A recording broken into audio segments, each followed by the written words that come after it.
What's up, everybody? I'm Jeremy. You guys are watching Inside the Coils, but you guys already all knew that.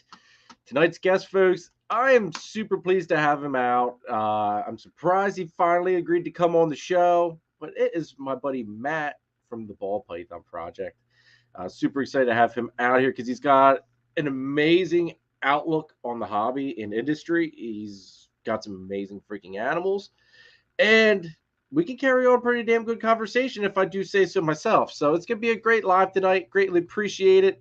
We bring Matt out here. I do have to do one thing before we get this whole thing started. Matt, what's up, dude? Thanks for tuning in with us tonight.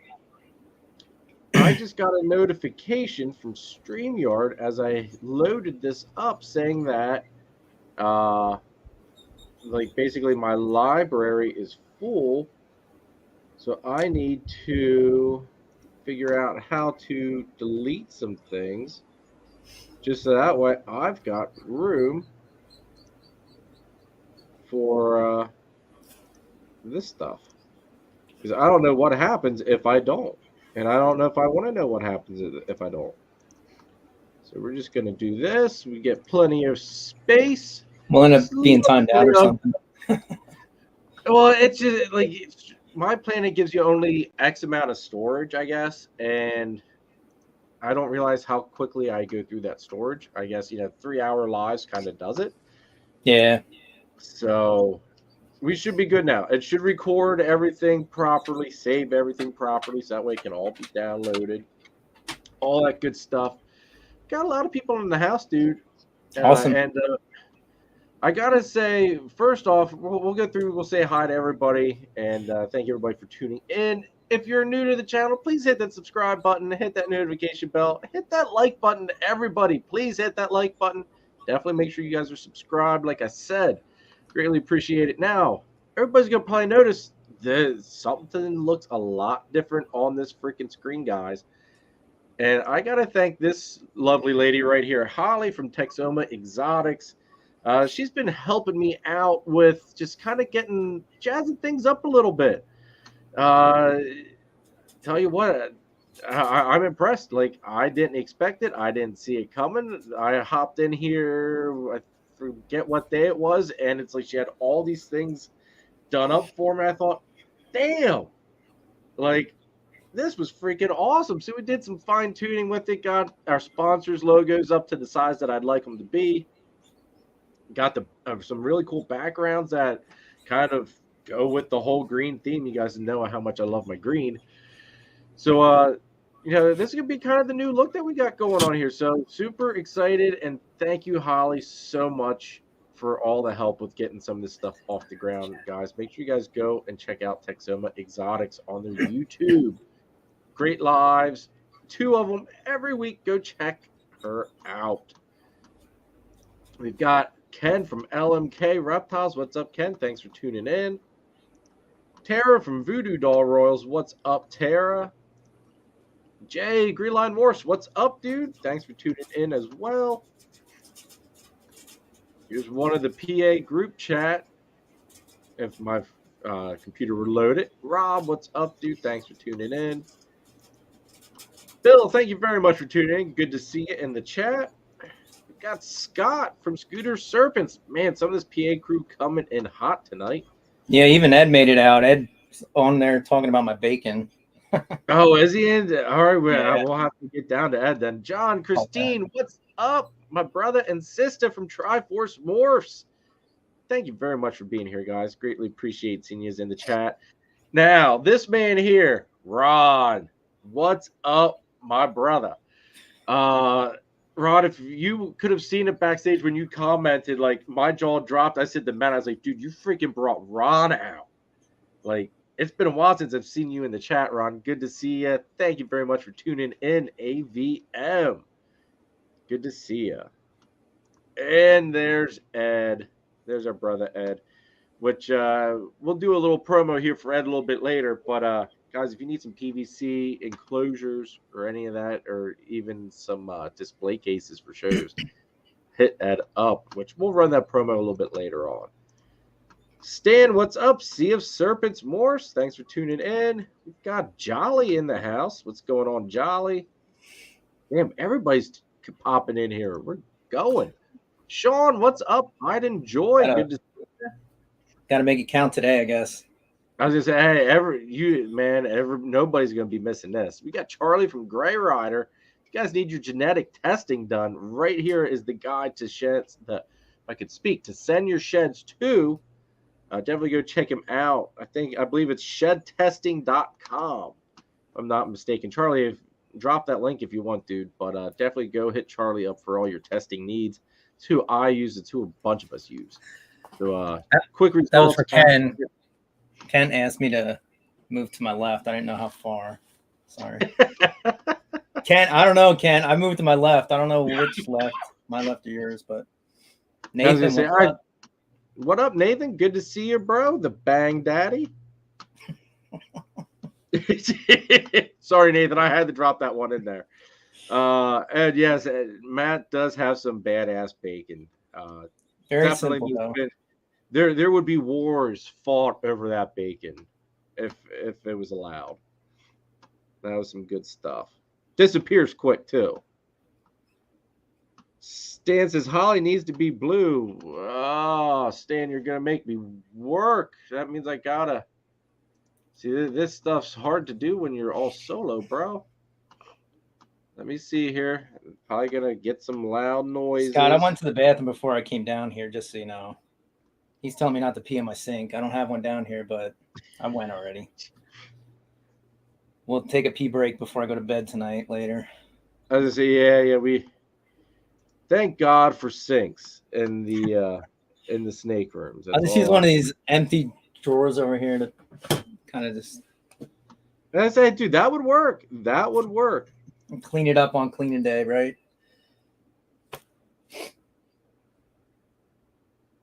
What else is in here? Yeah, I'm not going to be able to respond in chat, but I'll try and respond on camera without interrupting back and forth. But I'm trying to read and focus but I won't be able to respond in chat. Benevolent Reptiles, what's up? Thanks for tuning in. Good to see you. What's up, Kai? Ken. What's up, Ken? Thanks for tuning in. Pocket Balls, what's up? Yes, thank you, Stan. Thank you, sir. Let's see here. More Forge, what's up? Thanks for tuning in. Tim from Mint Boas, what's going on?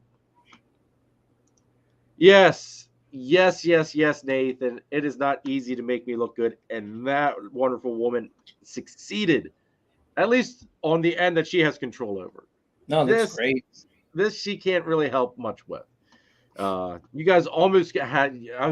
Kara's trying to convince me to become like Kent and grow like that Kent's little Amish beard thing he's got going on there. I told her it's not quite time for that yet. I kind of like I like my goatee thing going on. I know you got to grow it out, man. You got to grow it out. You have to now. When was it? I think it might have been before I started the YouTube channel. Maybe it was when I had the YouTube channel started. I had a beard. Like I didn't let it get long like yours, but I had a beard, and it took me forever for Kara to let me cut it off. Actually, I think I just one day said to hell with this shit, and I just cut it. Yeah. And I've sworn I was never going to let it grow back to that extent, just because I felt like my father. like me and my dad look a lot alike, and the beard seals the deal. So I just kind of decided, I was gonna say you might look like Jim the Anvil Neidhart or whatever. You can just the old wrestling days. Get the goatee going, shave your head off. Oh God, no! She won't let me shave the head. She won't let me shave the head. Cody Morph Kings, what's going on? Thanks for tuning in. There's my brother Danny. What's up, dude? Thanks for tuning in. Great auction last week, bro. We got Kai from Lucas Landon Royals. What's up, bro? Thanks for tuning in. MH, there's no auction today. No auction today. The next auction will be later on this month with Chris from S Reptilia. Eric, what's up? Thanks for tuning in, dude. good to see you. Glad your carpet python that you got here recently is doing good. Let's see. Are we all caught up? James, what's going on? Thanks for tuning in. We might. Holy crap, we are caught up. That does not happen very often that quickly. We got 33 people in the house, everybody. Make sure you guys smash that like button. Before we dive into this, you guys know what we got to do. We got to thank the sponsors of this week's episode. And without them, they help keep the wheels turning on this whole machine. So let's go ahead and thank the sponsors of this week's episode, and then we're going to get into this. Here we go. Gettysburg Reptile Expo, LLC is located at the All-Star Event Complex in Gettysburg, Pennsylvania. It's a 45,000 square foot venue with 125 plus vendors and top quality breeders, along with 270 plus tables. If you're looking for a python, boa, colubrid, gecko, lizard, or amphibian, you've come to the right place. Doesn't matter if you're a breeder looking for that missing piece to your project or a pet owner looking for your next scaly friend, Gettysburg Reptile Expo, LLC has you covered. Need an incubator or rack system? They have you covered with sea serpents set up there to meet all your needs. The next show dates are November 11th of 2023, March 23rd, and July 20th of 2024. Show times are from 9 a.m. to 4 p.m. Make sure to check them out on their website, Instagram, and Facebook. Mark your calendars because this is one show you don't want to miss. So I'll see you at Gettysburg Reptile Expo, LLC. That was kind of weird, Matt. Your microphone didn't mute automatically, and I had to mute you just that way it didn't have that goofy echo. Oh wow! Is there an echo for the chat? Can we confirm or not confirm? Because I can figure something out here. Well, no. I don't think the echo for whatever reason was just during the commercial because the ad was playing, and that was normally it mutes both of us for whatever reason. It didn't mute you that time. Okay. So man, you hold some mystical magical power, I think. No, so let's go. It's not bad. If anything, it's like just bad juju, bad positive energy over here, just kind of seeping in, ruining things. But all right, let's go through. We got a couple more sponsors to thank. Are you ready for a force to be reckoned with? Check out Triforce Morse. They've been in the game for 10 years. They're working in the Citron Clown Pied project along with Ghost Clowns, Ghost Pieds, the Matter Project, and Lace. That's right, folks, Lace. Everybody loves Lace. And to top it off, they're also working with crested geckos as well. So make sure you check out Triforce Morse. They are a force to be reckoned with. Make sure you check out Nathan at Infinite Possible Pythons. He is your guy to go to if you want to get into the Bang project. On top of it, he's working a bunch of awesome ball python projects. Kahua geckos, Leachianus geckos, crested geckos, some scaleless corn snakes, and he is your one-stop shop for all your branding needs. So check him out. Are you ready to take it to the next level? Then check out DTMG Pythons. Danny is best known for his awesome clown ball python projects. This year's focus is Confusion, Hurricane, and Disco Inferno clowns. He also specializes in high-end crested gecko morphs such as Exantic, Lily White, and Exantic Lily Whites, along with the Deadpool line of gargoyle geckos. Check out his morph market and Instagram, DTMG Pythons. Just buy it. Lucas Landon Royals produces some truly high-caliber snakes. Kai has been breeding ball pythons for 6 seasons and counting. He's working toward multi-recessive combos such as DG Clown, Hypo Clown Pied, Sunset Candy Pied, and DG Exantic Pied. He's working with several other species of snakes, but next year he's going to start breeding boa imperators, and he also has a small group of super dwarf retics. So be on the lookout for some super dwarf cow retics. Become a royal at Lucas Landon Royals. Make sure you check out Chris at S Reptilia. If you're looking for a ball python, boa, colubrid, blood python, he is the guy to go to. He's also a rat breeder on the eastern side of PA, and he is Pennsylvania's distributor of Cocoa to Go and the Chipper, which is by far the best cocoa substrate on the market today. So make sure you go ahead and check him out. If you want to use the best reptile record keeping and tracking software on the market today, scan the QR code or click our partnership link in the description down below for a free 30-day trial of Husbandry Pro. I promise you will not regret it. And that's it. That's the last one. I do have one. That's not so bad. I don't know what Danny complains about. I mean, Well, Danny doesn't complain anymore, though. Danny loves the commercial. No, I wouldn't either. He is a commercial. Danny learned his lesson, I feel. He got him sponsoring and everything now. I want to say hi to Phil real quick. Phil came in late, but he said what's up to chat and everything. What's up, Phil? Oh, Phil, what up, brother? Good to see you. I'll give Phil a little plug. He's got really, really good rodents that I buy from him basically weekly. So live rodents, rats. So and plus he's got that self-sufficient rat shed too. Gotta get him somewhere, right? And so go to the best. Exactly. Now I know I mentioned about Ed here, so I want to show off some stuff about Ed here, everybody. If you need some deli cup displays, just like this for like your geckos, even some of your smaller snakes, small lizards, whatever it may be, definitely hit Ed up. He's got some beautiful stuff that he makes out of PVC and acrylic. That's just one example. Here's some of the display cases, and I've got a picture of the tower somewhere. But Matt, is your display cases from Ed? My tower display cases. So I have like a 16 by 16 by, I don't know, Ed could probably put the dimensions in, but it's about 16 by 6, 16 by 6 by 4, I believe, high. So comparable to what I saw Nathan had at the show. So I wanted to get something similar for my tower displays for my adults, though. Right, kind of just like that, because I'm getting a tower from Ed at Gettysburg. So, but there you go, everybody. Ed's custom PVC enclosures. His email, I should say, is in the description down below. If you are going to Gettysburg or Bloomsburg show, hit Ed up. Try to get some pre-orders in. It is a little bit last minute, but he is going to have some stuff there for sale. I don't know what all it is going to be. Ed, if you're still here and you want to drop it in the chat as to what you've got available still, feel free to do that, dude. Definitely some high quality stuff. Everybody knows Ed's the guy that built my PVC enclosures for the carpets. Definitely high quality stuff. Great guy, great product.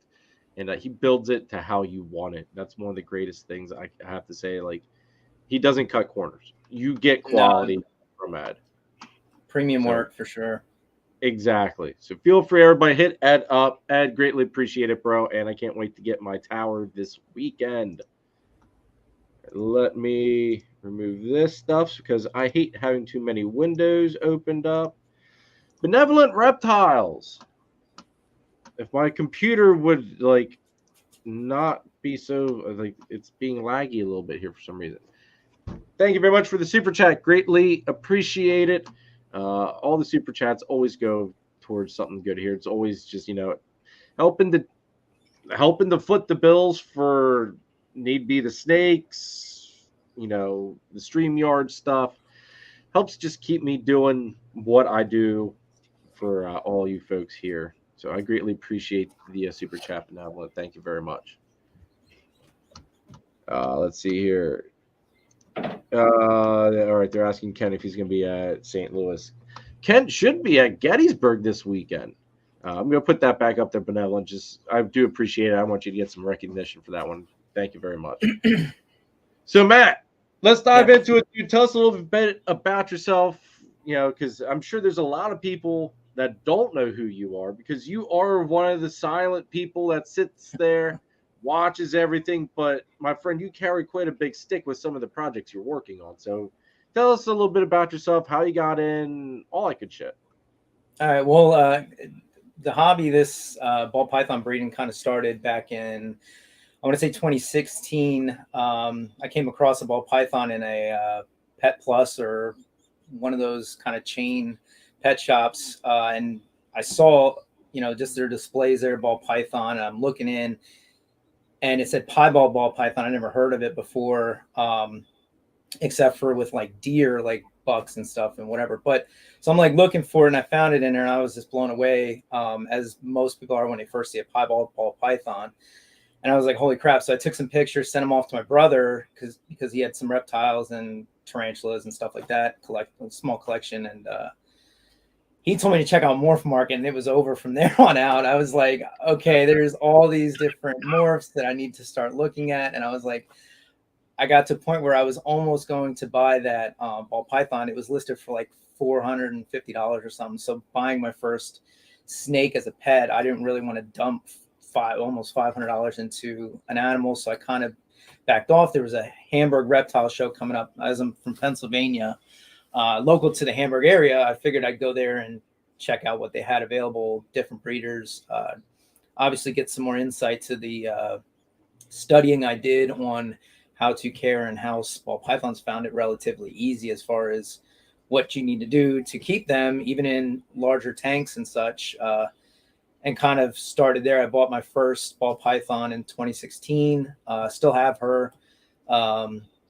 And just started collecting, a few after that, just as pets, just display animals. Some of the genetics that I really liked at the beginning, which was spider and black pastel, some other things. Yeah. Spider catches your eye as piebald does, right? It jumps out at you. So my first ball python was labeled as a queen bee. I believe it could be, but as she aged, she doesn't look like your standard queen bee. So she might just be a really nice lesser bee. Either way, picked her up for like $200, and from there just started growing, started researching how to breed, because I was like, everything just seemed very easy, simple, basic kind of, as far as what I could manage myself. So I started building a small collection. First two snakes I had, I paired. I bought a female Candino that was proven off of Miguel, and paired a piebald that was proven from a local pickup, and made my first couple clutches, I believe, the following year. Like, it was 2017 into 18, I believe, is when I had my first clutches. I can't remember too far back as far as that goes, but yeah, I got into it kind of on just initially seeing a piebald. But my, as far as collecting reptiles, being involved with reptiles, I think we all have stories from when we were kids, going out finding them, and just playing with random frogs or snakes and such like that, just field herping as kids. But my first ever reptile as a pet was an Egyptian Uramastix when I was 13. My mom took me down to the one pet shop, and they had them in this huge, like 8-foot by 8-foot display thing, and they were all just hanging on these like huge net ropes and stuff, and they were all adults, so they were full grown Uramastix, like 2 foot long. They were like $110 back then. Now babies are like $500. They're just kind of hard to come by. I've never even looked at how much those things are, but holy crap. There's some really nice ornate type of Uramastix that are really pretty blues and reds and greens and yellows. But the Egyptians are the largest breed, and they're just kind of your typical like army green, desert green kind of tone. But they get big, and what stood out was their spiny tail. Their whole tail is spiny. And I was like, I want one of those. Not having enough money, my mom had to put up a little bit more, another like $35 for a tank and some sand and initial like food. They're vegetarians, eating romaine, and we went out and picked dandelion for them and all sorts of stuff, right? And had that animal for a few years before it passed away. But fast forward to my adulthood when I ran into the ball python, and that's kind of where it began. See, that's funny. Like it's a lot of people. It seems like the pine was that gateway snake for many, many people. I know for me, everybody's gonna probably say go figure, but my thing that I still remember to this day catching my eye was the bumblebee and the zebra bee. More specific, and to really truth be told, I think my love for the Exantic started off with the Stormtrooper, because I remember seeing that pop up in Reptiles magazine. Like, I remember it clear as day. That was the one snake that wowed me and really just kind of set the hook on me in this hobby. And it took me years before I started the whole breeding thing, because I was in the hobby as just a keeper for a while, got out of it for a little while, young and dumb stuff. But that was the one thing, like when I got back into it, is like I'm making some of those animals, and now look at me, it's Exantic's just my thing. Now, what are some of the big main genetics that you're working all of your projects around? Because there's so many to choose from. There are, and then sometimes funds are limited, and you're just trying to explore initially like where you can go with certain projects based on how comfortable you are spending money. And so my first few purchases weren't much of an investment. I didn't dive right in like some breeders do, where they're putting out tens of thousands of dollars on starting this collection, as well as knowing now. When I first got in, the first at least year and a half, it just started to creep into where people would share a lot of the information for beginning breeders and other beginning businesses.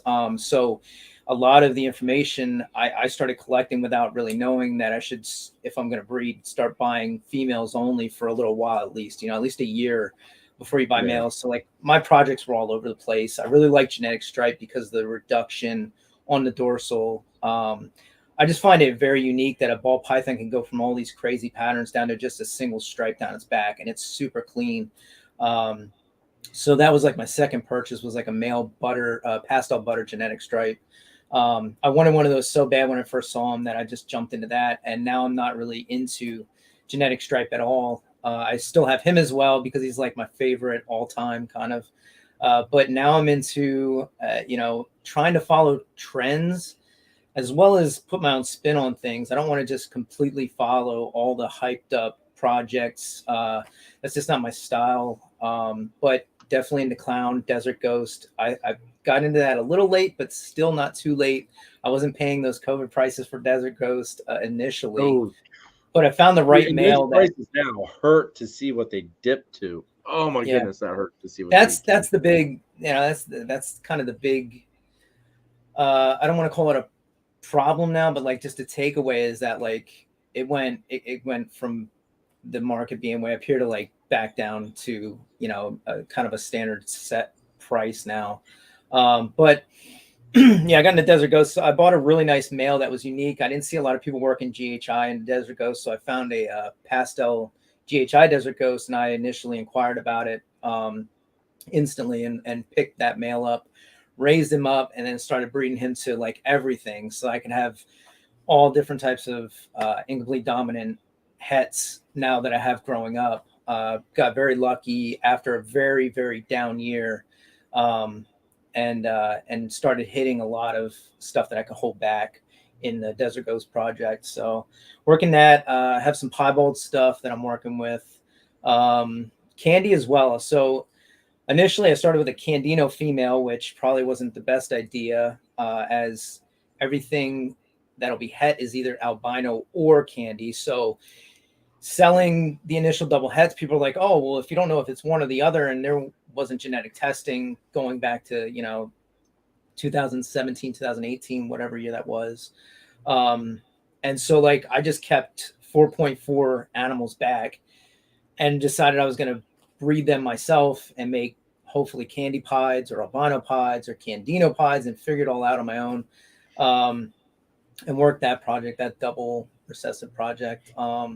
Now I want to take candy into like blackhead and black pastel and some other darker genes that have some pattern besides the reduction of piebald, right? So working out, I have some, I had a really bad clutch this year. It was late, very late, and then was all deformed when it hatched. But that was a Desert Ghost hypo project.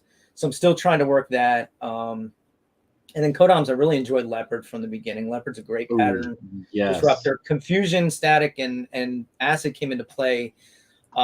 They were still like $2,000 to $4,000 animals when I got into this. So leopard was definitely the route I wanted to take with similar results.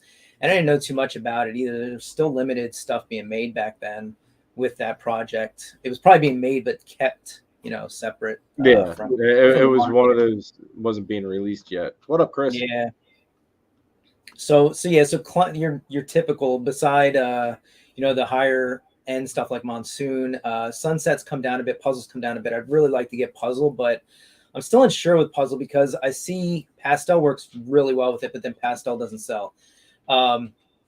Mojave and that GHI tend to look pretty good with it. I have so much GHI in my Desert Ghost stuff. It's going to be hard for me to find the right puzzle project probably to work at this time, but I do want to get some of that in because of the potential with all the pattern, I guess just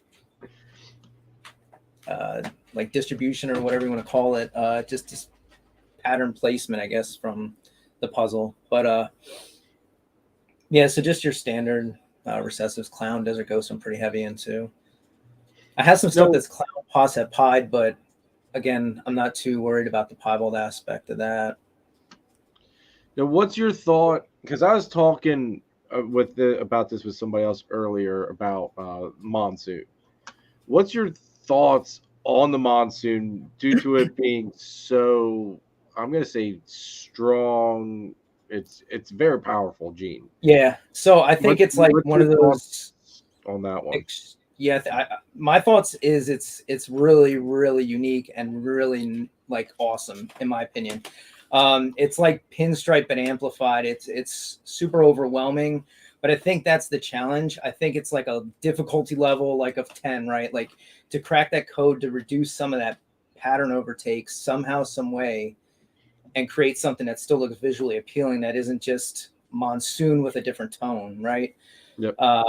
Mojave comes in, it's a nice tone to the monsoon. Leopard comes in, it maybe adds a little bit more to the pattern, a little tone change with that as well. But monsoon's so overpowering that I think it's going to take a few other genetics to really kind of blow things up, whether it's bongo or yellow belly, just maybe even recessive like paint or sentinel, which I do have one female of that growing up. But I like monsoon. I want to get into that and may have an in with a client of mine that's purchased a few animals for me. He has monsoon male going to a few different clutches this year. So I may be able to get a nice het or something to eventually grow up and get into that project. But I like it. I think it's challenging.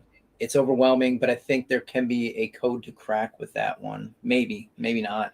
Maybe it's like piebald in a way where, piebald's patterning is limited to an extent. Yeah. And when you get to a certain point, whether it's like Mojave or maybe black pastel, you're reducing those saddles. Like you kind of limited there, but with monsoon, it's an opposite kind of effect where the whole snake is compromised. But yeah, so I like it. I think personally, and maybe this is just a pipe dream because I want to see this gene come back in popularity. I think Spider's going to be what does it. It could be. I don't know if they've made any yet. I think that yet. might be Spider saving grace. Could be. It could really be a game changer for sure, but I don't know. Spider's just.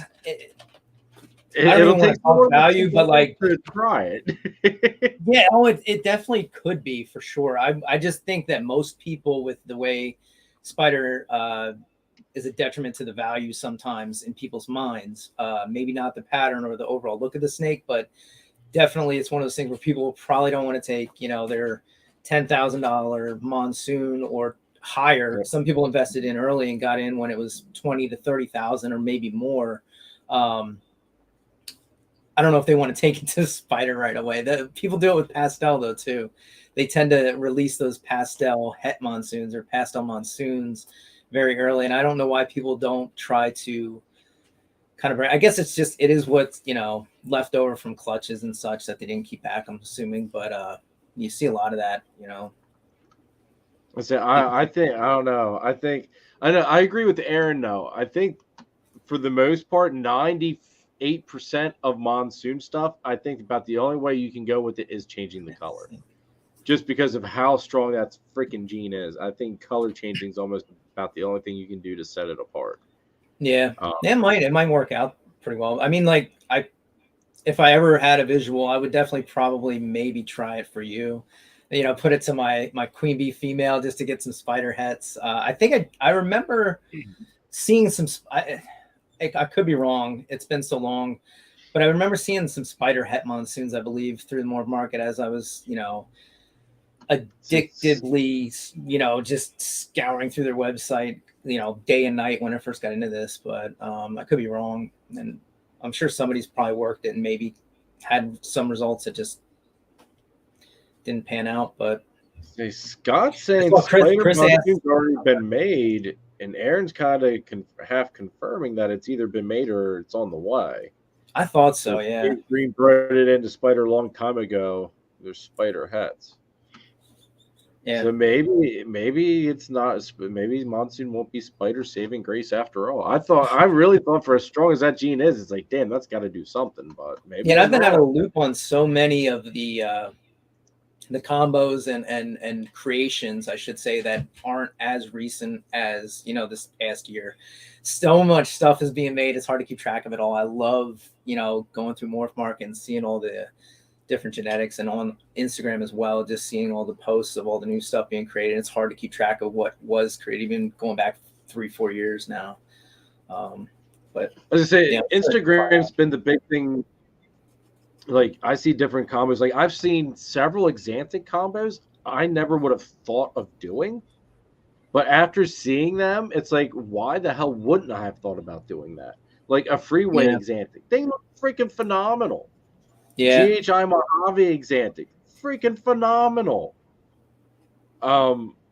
It's just, you know, it's just mind-boggling. There's so much different things that I think a lot of people overlook, and it's like there's simple combos that are just out of this world beautiful. And I think we get too focused on making these complicated genetic combos instead of just making beautiful stuff sometimes. Yeah. Stan's giving me shit. He says, Jeremy, why isn't everyone blue? Stan, that's because I'm only looking at one screen, brother. Only looking at the StreamYard screen. I don't have two screens up all the time because that slows the whole machine down, and I get little warnings up about. I think Holly has a good point there too. I think bamboo could, you know, have some sort of influence. The tones of bamboo are really nice, and I think it could give that like granite, like an actual granite, like slate granite, like real granite kind of look, maybe, because it has those pewter kind of tones to it. Bamboo does. So maybe a bamboo monsoon would be a really nice tone with that pattern for sure. I think though to split up the patterning, you're going to need something that's like a cinder or a paint or you know, some sort of granite type that really, like bongo almost, that really kind of sucks up the patterning to those, like when alien heads are reduced in and you get a lot more of the flame area or the open space. I think even Trident may, you know, if you can expand that space a little bit and then get Trojan in there, maybe that'll help also kind of separate the patterning from the background, maybe. But it's going to be tough to really expand on monsoon. I think you're going to get a lot of monsoon looking animals in different tones, probably. You know, whether it's or banana. That's kind of my thoughts on it. Like, I loved it. I loved when I first originally saw the first monsoons, it's like, that's a sexy looking snake. Yeah. But then I've seen so many other ones being shown off on Instagram and stuff. And now it's all the same. It's just like, it didn't matter what they were throwing it into. It all looked the same. Someone sent me a monsoon clown, a picture of a monsoon clown. It's like, it freaking looks like it looks monsoon just with a slight clown and like clown. The influence on the head, yeah. Same with the puzzle clown. The puzzle clown was really disappointing in a way. I thought that puzzle and clown would kind of mix really well and be like, whoa, this is crazy. But it was kind of underwhelming. And although it was a huge, you know, kind of benchmark animal or like just discovery in that double recessive for when it came out, it was still like something else, maybe pastel, because pastel and puzzle work so great together. But I hate seeing pastel get run through everything, and then it's just, you know, it is what it is. But yeah, I think puzzle and monsoon are something that I'll eventually have for sure. Recessive project wise, but still kind of tinkering away with what I have. So. Now, what's the next project you want to add into your breeding plans? It doesn't even have like something within like the next couple of years. What are you kind of looking at and wanting to put in? Almost everything. I want it all, but it's so hard to get everything. Even just simple codons for what I want. Like Phil had some special lace het clowns. He probably still has a few, maybe if not. I kind of wanted to get special into my clown project. And then the way the market is, the way things have been recently, it's just like can't purchase any more animals. I want to get an ultrasound in house finally, because I have so many animals that I can't keep everything, kind of grouped up and keep track of everything mentally anymore. So I'd like to kind of bring in an ultrasound at this point, which will be a decent purchase. I have other things in life that I, want to put money towards as well. I want to get into playing a guitar at some point. Phil kind of had me borrowing one of his, and I was getting into it a little bit, but I just out of nowhere, similar to like when I got into hunting, it just kind of came in and was like, man, I wouldn't mind studying and learning how to play guitar or something. So there's some other purchases I'd like to make besides like these animals, and I want to make sure that they're all fed well and taken care of well before I add more, right? So I want to make sure everything I have here now is running smooth and back to a normal process after this past season's mishaps, and then I'll think about adding more animals. But again, special into my clown projects would be fun. I like the Grim. Grim's a nice granite type gene. I love that in clown. I really like to get that in my clown projects and my clown desert ghost projects. So I have some holdbacks that are desert ghost clown as well. So I really want to amp that stuff up. So I have some spot nose double head stuff, spot nose Enchi double head, Enchi double head, and then I have some GHI double head stuff that's for desert ghost clown. So I'd like to get something in, maybe just kind of go back and forth with those projects together, GHI, spot nose, and Enchi. Enchi's kind of like a byproduct. I don't know how much I would keep unless it came out really cool looking. But the male I got that I made my double heads with had it, so I had to kind of go with it. But it's not too bad. It's grown on me a little bit. I never had it before then. But yeah, I saw Red Stripe was popped up there from Odds Guys. I do have a Fire Red Stripe that I was trying to use for my clowns initially, early in breeding, right? So when the Pompeii dropped, I was able to go out in 2018 to Tinley, and you saw some red stripe animals, but they were all not for sale because they were purchased pre-show.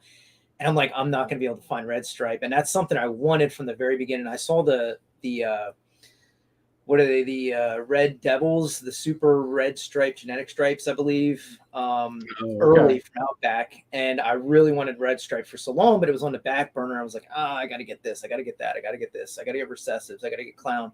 So like red stripe was one of the, and then the Pompeii dropped. It's like crap. So I go out to Tinley, and luckily enough,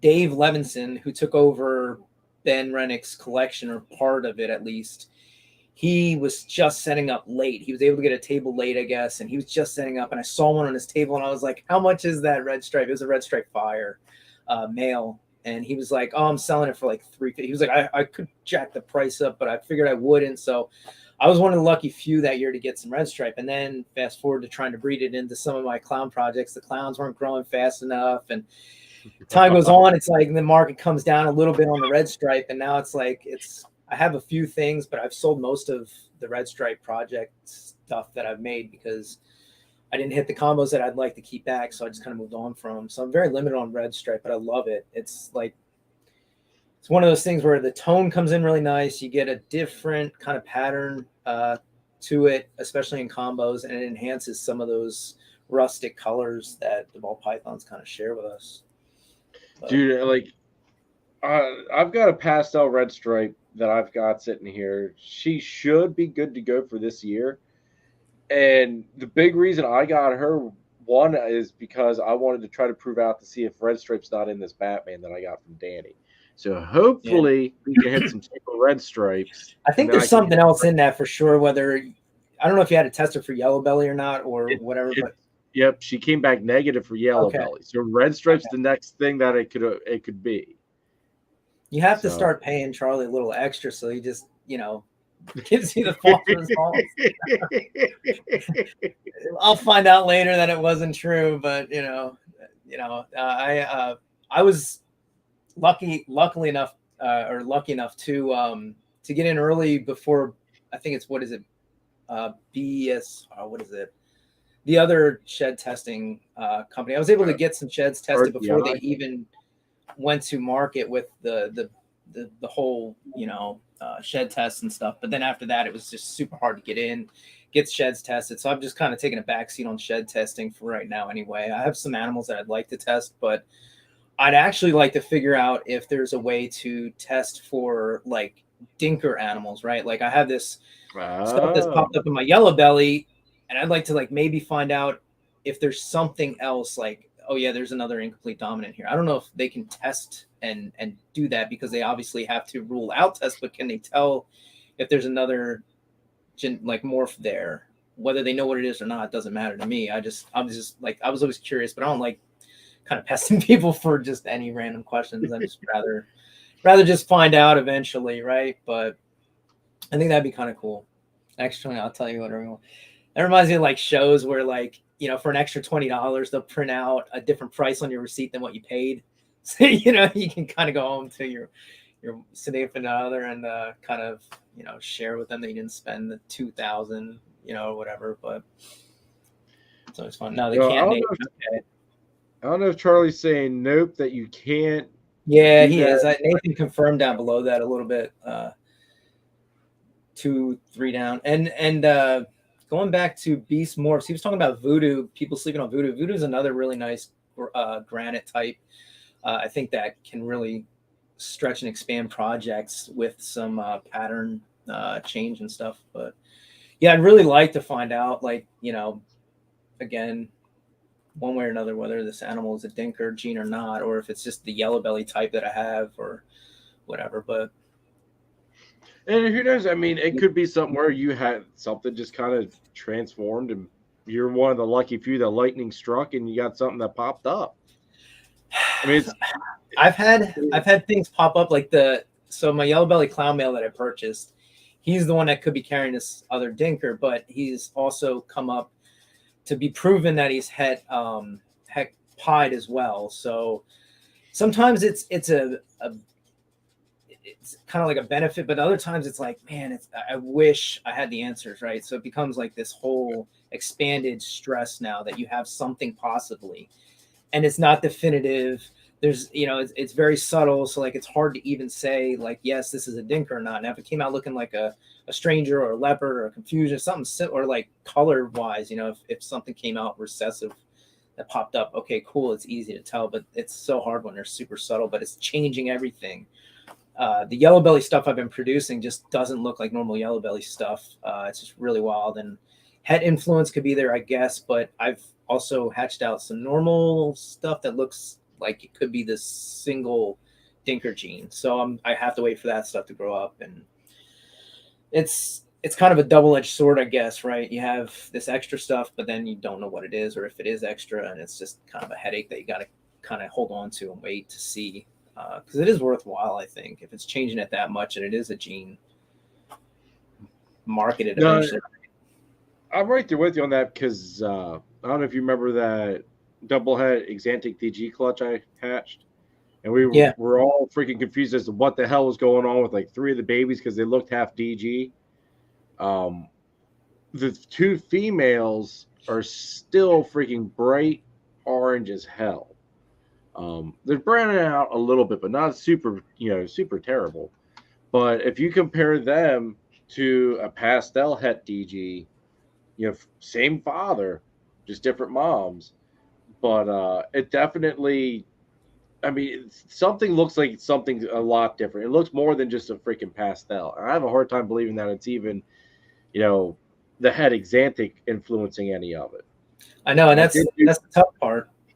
A lot of people say, oh, it's just a het influence, and it's like, okay, that's fine. But then when it's every single animal that could possibly have that the dinker gene attached, it just looks totally different than any other. Let's say the GHI yellow belly that I have, it looks nothing like normal GHI yellow bellies. So is it the het influence? Could it be double het influence?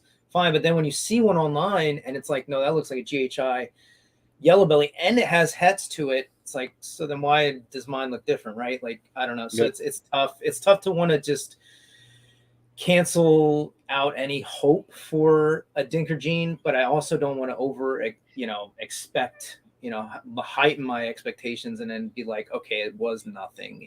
I finally bred so many animals that I can tell right now. So I have, like I said, I have 2 animals that I may have isolated a dinker gene in, whatever, that's fine. But Yeah, it becomes somewhat of a headache because you don't want to just get rid of it and just sell stuff, or you also want to kind of sell some of it because other people are interested in it. So you kind of want to figure it out for everybody involved. So now, how far out are you from actually like seeing if there's like a super to this thing? Probably at least another year, because the 2 females I have that were born last year are still like, they're not slow to grow, but they're taking their good old time, and they're yearlings. They're around like 600 grams or so. So they're not. I have some yearlings that are pushing like 1,000 grams already, and it's like they're eating like, as the others will, but some weeks they go timid for a few feedings, and it's like, okay, why aren't you eating now? And then they go back on to eating, and now they're eating, close to small rats. And, so it's going to be a little bit of time. I don't think they'll breed this season, the females. Plus, I don't have like a pair, so I'd have to go with something that I believe has it in on the male side to the females. I have 2 females, and so it's gonna be some time, and that's the other downside to it all. It's, you want answers quickly. And in the world of shed testing, eventually maybe we have some sort of breakthrough with being able to tell that there's at least, 3 or 4 incomplete dominants in this shed versus, the hets and whatever else go on with that whole process. But as far as now, we can't. So it's going to be the breeding, taking our time and waiting. Do it the old-fashioned way. Put in that. Yeah. Basically. But you know what? Then I mean, there's something to be said in that though too. I mean, it's nice to know now. I get it, but Nathan says, "Matt, are you referring to the gene in his boy?" Yeah, Nathan, that one. That's So beside the het pied aspect, which came from the same yellow belly clown, he's het pied. That was I just bought a yellow belly clown straight up. It was a really nice quality animal, and I knew there was something else going on with it in a way, right? And then breeding it, I ended up hatching out the first season. I hatched out this like piebald looking animal, which a lot of you have already seen at the shows, and really unique animal. You'll show that off tonight yet too. Yeah, we will. And I'll go through really quickly that whole yellow belly kind of project and what we're looking at and a possible dinker and all that crap. But that piebald looking animal came out. So I had that shed tested, like I said, expanding to the whole market. I got an in from Ron. Thank you, Ron. If you're still in chat, you hooked me up there with them. And I got that shed tested, and it came out as het piebald. It looks piebald. It looks like, a full body ringer kind of. It's saddled, but it's a het. So that was kind of apparent. And so it was either going to be the mother, which was a black pastel trick female, or the father, which was the yellow belly clown. So I had the yellow belly clown shed tested, and that came back as positive as het pied as well. So so things popping up, it happens sometimes. Even the black pastel trick I bought as a black pastel female for $40, she looked totally different. I was talking to the breeder, and then eventually between myself, him, and then another breeder having a male from the same clutch as my female, he was able to breed. He had trick in his pairing.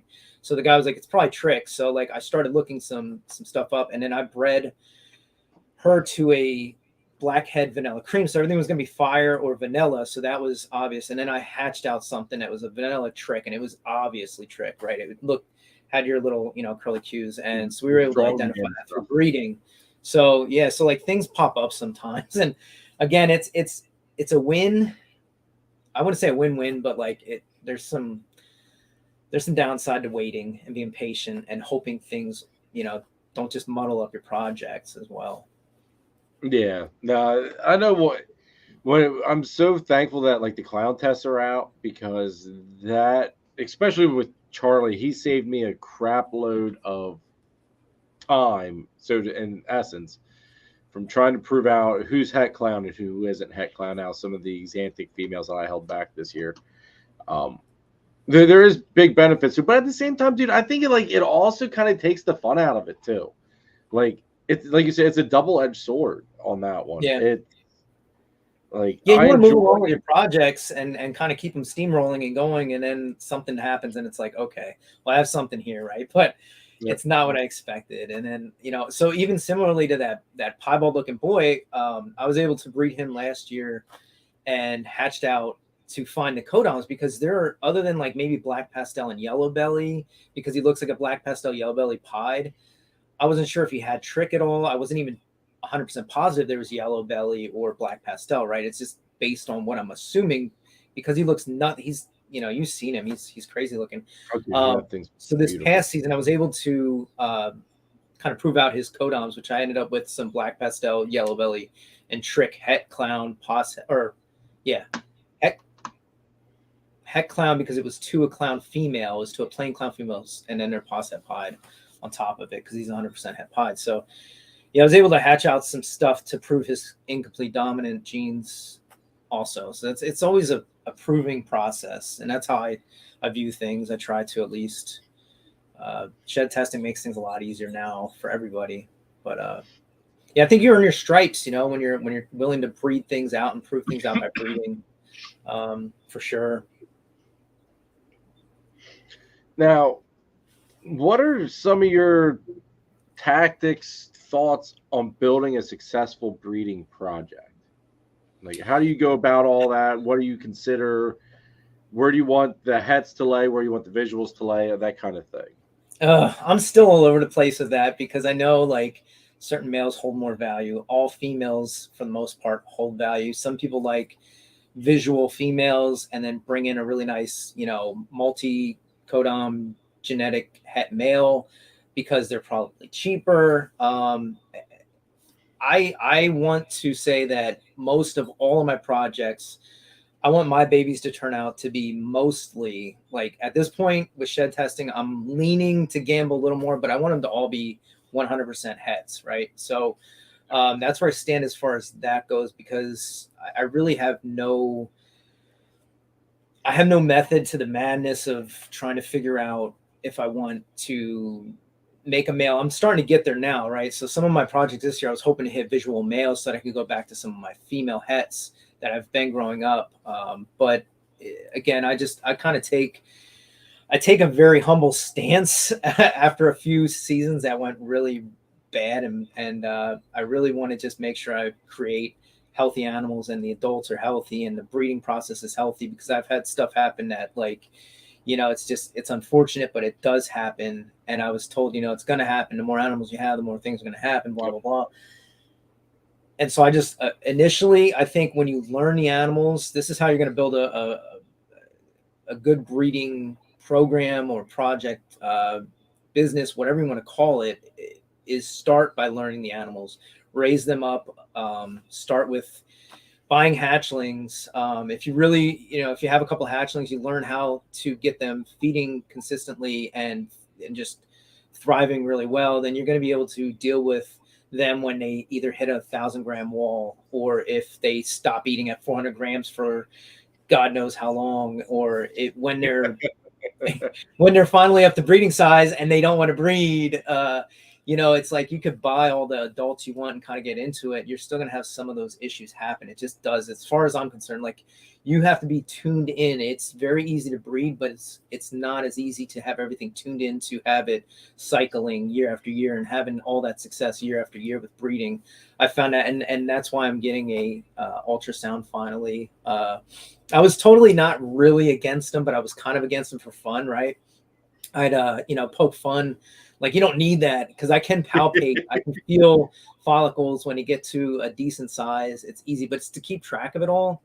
Yeah, it's tough. And then to know that some of my males and females, mostly I'm guessing my males just shut down last season. It's like, okay, I need to utilize other males, but like, are these females even 100% ready? I had a female that was at like 35 millimeters or let's say $half to golf ball size follicles, like really pushing that ovulation state, but like none of my males would pair with her at all, like going weeks back. And I was just like, okay, she absorbed, and that was like kind of the end of my season. None of my snakes continued to pair. So I'd rather be on top of where their development is now at this point and just kind of bite the bullet and go for it with ultrasounding, which is going to happen very soon. I'm delaying a lot of my purchasing right now till after the show and heading into Christmas time, but I'm definitely getting one probably within a week or two to get into that. But Gettysburg's coming up. I'm just going to wait. So wait for what is that? What is it, Black Monday or whatever the hell? Yeah. There's they'll probably be on sale. Dude, just wait for that. You're right. You're right. And I didn't think they're not ever going to be on sale. So. Yeah, and I don't think too far into like, because I don't shop for like Black Friday really. I run deals sometimes around that, you know, for my snakes, whatever I have left over for the season. But yeah, and then to continue with breeding, you know, make sure you have a dialed-in incubator. Make sure you know, you're reading some of those signs with things. I've had some things happen where we all have, where, you know, you have like a deformed animal. Now, is it the pairing or was it the incubator? Was it something I did? Was it a power outage? One thing I'd also have to say is buy decent equipment. As far as like this rack over here was one of my original adult racks that I purchased. I still have because it works great, but I have really good heat tape and really good thermostats. There's actually like billboard, like plexiglass material underneath. So it's like, it's easy to clean. It's not just wood on wood, you know, like I'm not, so it's like this heavy duty billboard material, like I don't know what that stuff's called, but I found it suitable for keeping things clean as well as airflow. There's like drilled holes up top, but it was pre-built and I saw them cheap. I needed adult racks and went for it, and I still have them because they work. The rack itself doesn't necessarily matter. I finally got an ARS rack this past year to upgrade and add space, but I'd say your thermostats, check your heat probes, keep fire extinguishers on the wall, you know, just keep everything dialed in and check things normally, right? And check your heat. Make sure things are running the way they should for these animals, take care of them. And I think the breeding will do itself, you know, and there's not much to it to really be successful. You know, just learn the animals, figure out genetically what you want to work towards and go for it. I have no qualms with anyone's projects, but I do see where some people may be throwing crap at a wall, right? Just to see if it sticks. And sometimes it doesn't. And it's like, why would you even think that was going to work? But you can't down somebody for that because their own imagination's going on and they're individuals that are allowed to kind of freely build whatever projects they want. So I don't have, you know, too many issues with genetics and stuff, but I would say get some recessives in-house, get some incomplete dominants, kind of go with those to make sure they work together, right? Like I don't know if lavender and ultramel would look really much different than an ultramel or a lavender together. I could be wrong, but I wouldn't pair lavender and ultramel together knowing that they're similar. And I don't know, I guess, well, obviously I'm talking double hets or whatever, or visual hets to visual hets, right? Like just to make the double recessive of that.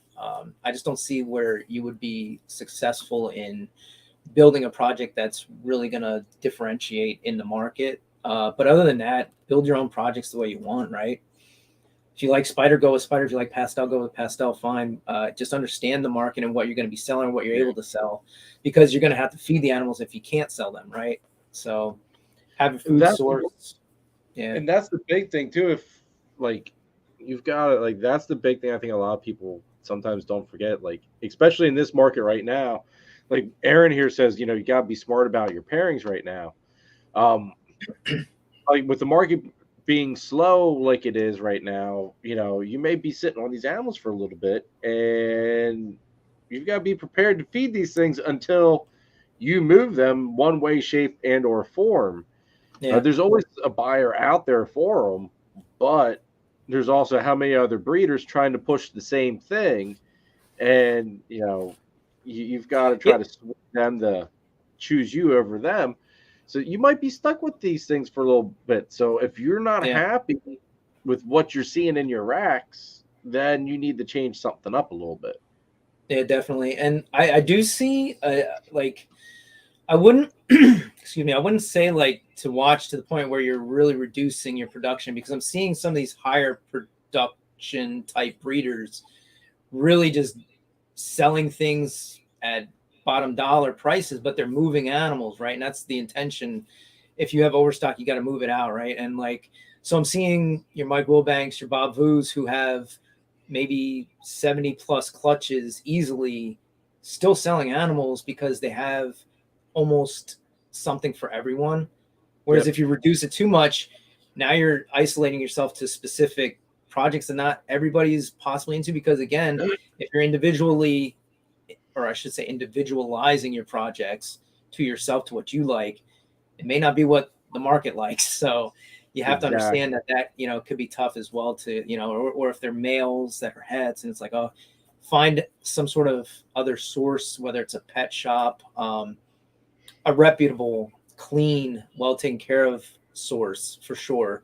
Don't just offload your animals to some dingy pet shop down the street and watch them dwindle away and die. Like, that's not right. But again, if you have to wholesale at some point right now, it's find somebody and move your animals to somebody you respect, maybe, who's willing to buy some of them off of you. But yeah, you have to think carefully with what you're doing nowadays in this market, because there's so many breeders, so many animals, and they are animals, right? Like, and that's first and foremost. When I got into this, it was always the animal's going to be first, and that's kind of my mentality still. I try to ensure that my animals are first. So like, that's why I'm not really buying any more animals. I'd like to. I found a couple really good deals between, you know, some of my friends and also just randomly talking to some people. They're like, hey, I haven't showed this yet. Are you interested? And it's like, well, I'm not interested right now, but oh my God, yes, I am interested. But that's the one bad. I always tell Kara, it's like, that's the one bad thing about being friends with all of you guys, is that somebody's always got freaking something, and it's like, I've got enough room where it's like I can expand it, and it's dangerous. Just like that last auction with Danny. What did I come home with, basically? Too much, maybe? No.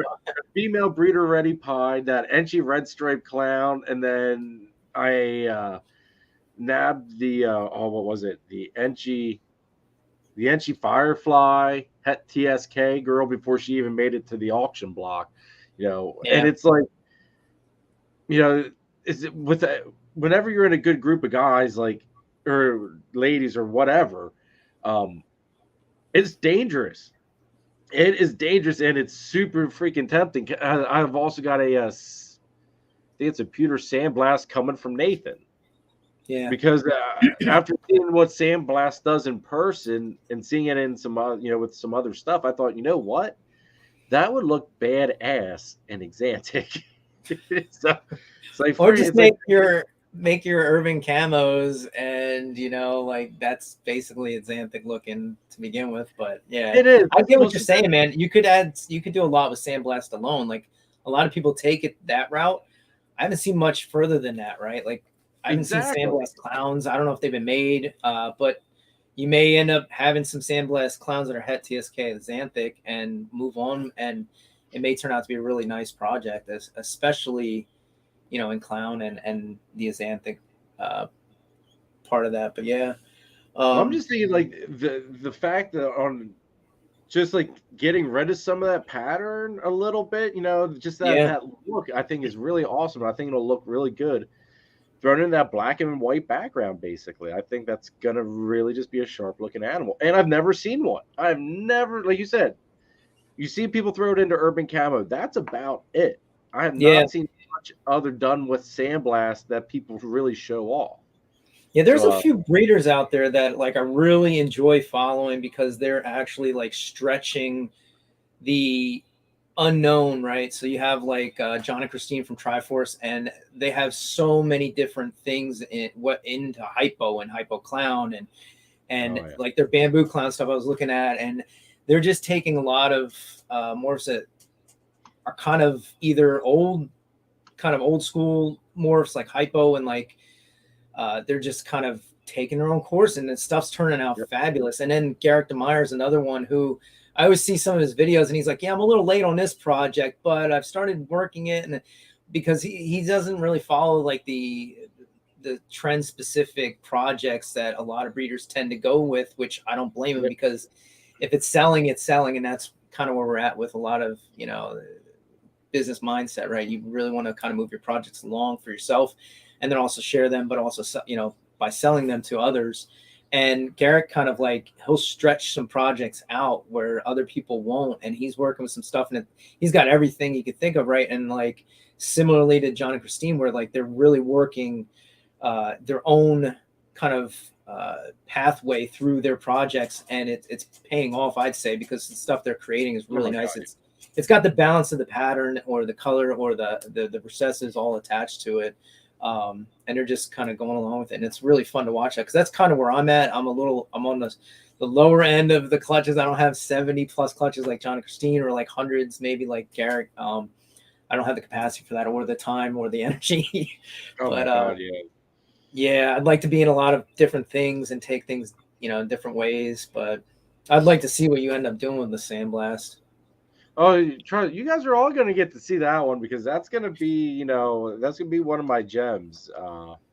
The Sandblast stuff, the acid stuff, all that stuff's going right into Exantic as soon as possible. I need to get more Exantic girls is the problem. Yeah. I think. There's not enough Exantic to go around over here yet. But that's a good way to build your projects, is to just take a good solid male visual. That's what I've done. So going back, a few minutes, I've taken visual males and I've run into a bunch of fun, project females that maybe aren't hets, but I've built my own hets. And this following season, I was able to pair, some either new visual males to some of my visual hets. And this year is going to even be further. I was hoping to get a certain project animal in-house and move even further along. But, again, I have to really watch what I'm doing with, spending wise right now. And just because, again, it's the market's kind of slow right now. So I want to ensure that I'm doing things smart and not just over investing in one area and then watching the project just drop again. So I'm going to work with what I have here and take it where it takes me. But yeah, I run visual males to females and made a bunch of hets, and one male can take you a long way in projects that you want to see. So you definitely have to have the females if you're not hatching them, which I was fortunate enough a few years back to hatch some really nice het females and raise them up. So Scott's over here being a fun guy. There you go, Scott. TSK brown snakes on Morph Market for you to pick from. Scott, you just wait. You're gonna be the next person that's on that TSK train. You guys, so I want to know. I want to see like a raise of hands in the chat. Who has seen John Daig's TSK Xanthics in person? Because you might change your mind from the VPI and the MJ, and like the TSK stuff's super clean in person, especially when you get the right genetics involved. Right, it takes time. Yes. You get your pastels, obviously, but you get past that, the fire, the vanillas, the leopards, all that stuff. It's beautiful in person. Oh, dude, I would love to see John's stuff in person. I would love to see it. But the thing is, even just seeing it, pictures and videos of it, those are some black and white freaking snakes. Yeah. That's years of perfecting. So when I was at Tinley, I come up to Justin's table, Canova, and first of all, I was like, "Oh, let me get a shirt." And he got me a shirt. He's like, "Yeah, Chase doesn't even have one of these yet." So I got a shirt, and then I go directly to his right, and I see John's table, and you go from like, you feel like you're in like 1950s style TV, 19 whatever, right? Just vintage, just black and white, and the whole table's black and white. And there's like maybe one or two animals that are hets that are kind of colored differently, but it's so cool to see all the black and white animals out on the display cases, and they're all clean. They all look so nice as babies too. But yeah, I think any Xanthic, bad quality, can end up with brown snakes, but whatever. Like I said, a lot of the snakes are brown. I was gonna say, I mean, I give Stephen Courtney, thanks for tuning in, guys. Great to see us. And that's one thing, like, everybody gives me shit about the TSKs. It is what it is. I've seen some really nice TSKs. I've seen some bad TSKs. I've seen some nice VPIs. I've seen a lot of bad VPIs. There's good and bad of them all. It's one of those things where anybody that doesn't know how our group chat works, we just kind of all poke at each other, and it's just, if we're not poking at one another, there's something wrong. Well, and I think it happens within the whole industry, because Nathan shared the meme video of the what was that Ben Stiller, I can't remember the name of the movie, but anyway, the VPI and TSK kind of walking by each other, like challenging Zoolander. That's what it was. Yeah. And I saw that on a couple other people were sharing it. So obviously it's in the industry. It's one of those things where they just butt heads battle, the battle of Xanthic. But yeah, that's another genetic I wanted to get into early, and then I just never got into it. And it's like, because again, I like the pattern, the clown, the color, and then like I was like, okay, am I gonna get into Desert Ghost or not? And I finally found the right animal for that. So I went heavy into Desert Ghost stuff, or at least trying to eventually make stuff. But I can see the same issue with Desert Ghost.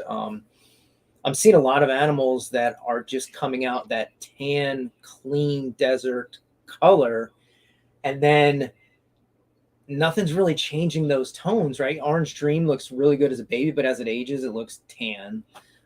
Some of the pattern mutations, leopard and such, like that looks great, but it's that Desert Ghost tan. And like I was talking to some other friends of mine, I'm like I wonder if anything's really going to break away from that overwhelming Desert Ghost tone.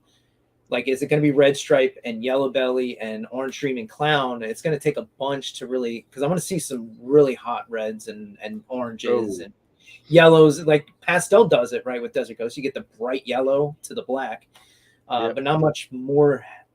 I'm guessing the high end OD or Bang would probably be a good one to really push like an orange. And Bang will give you more of the yellow. Yeah. And then you got the Campfire more of the yellow as opposed to the orange.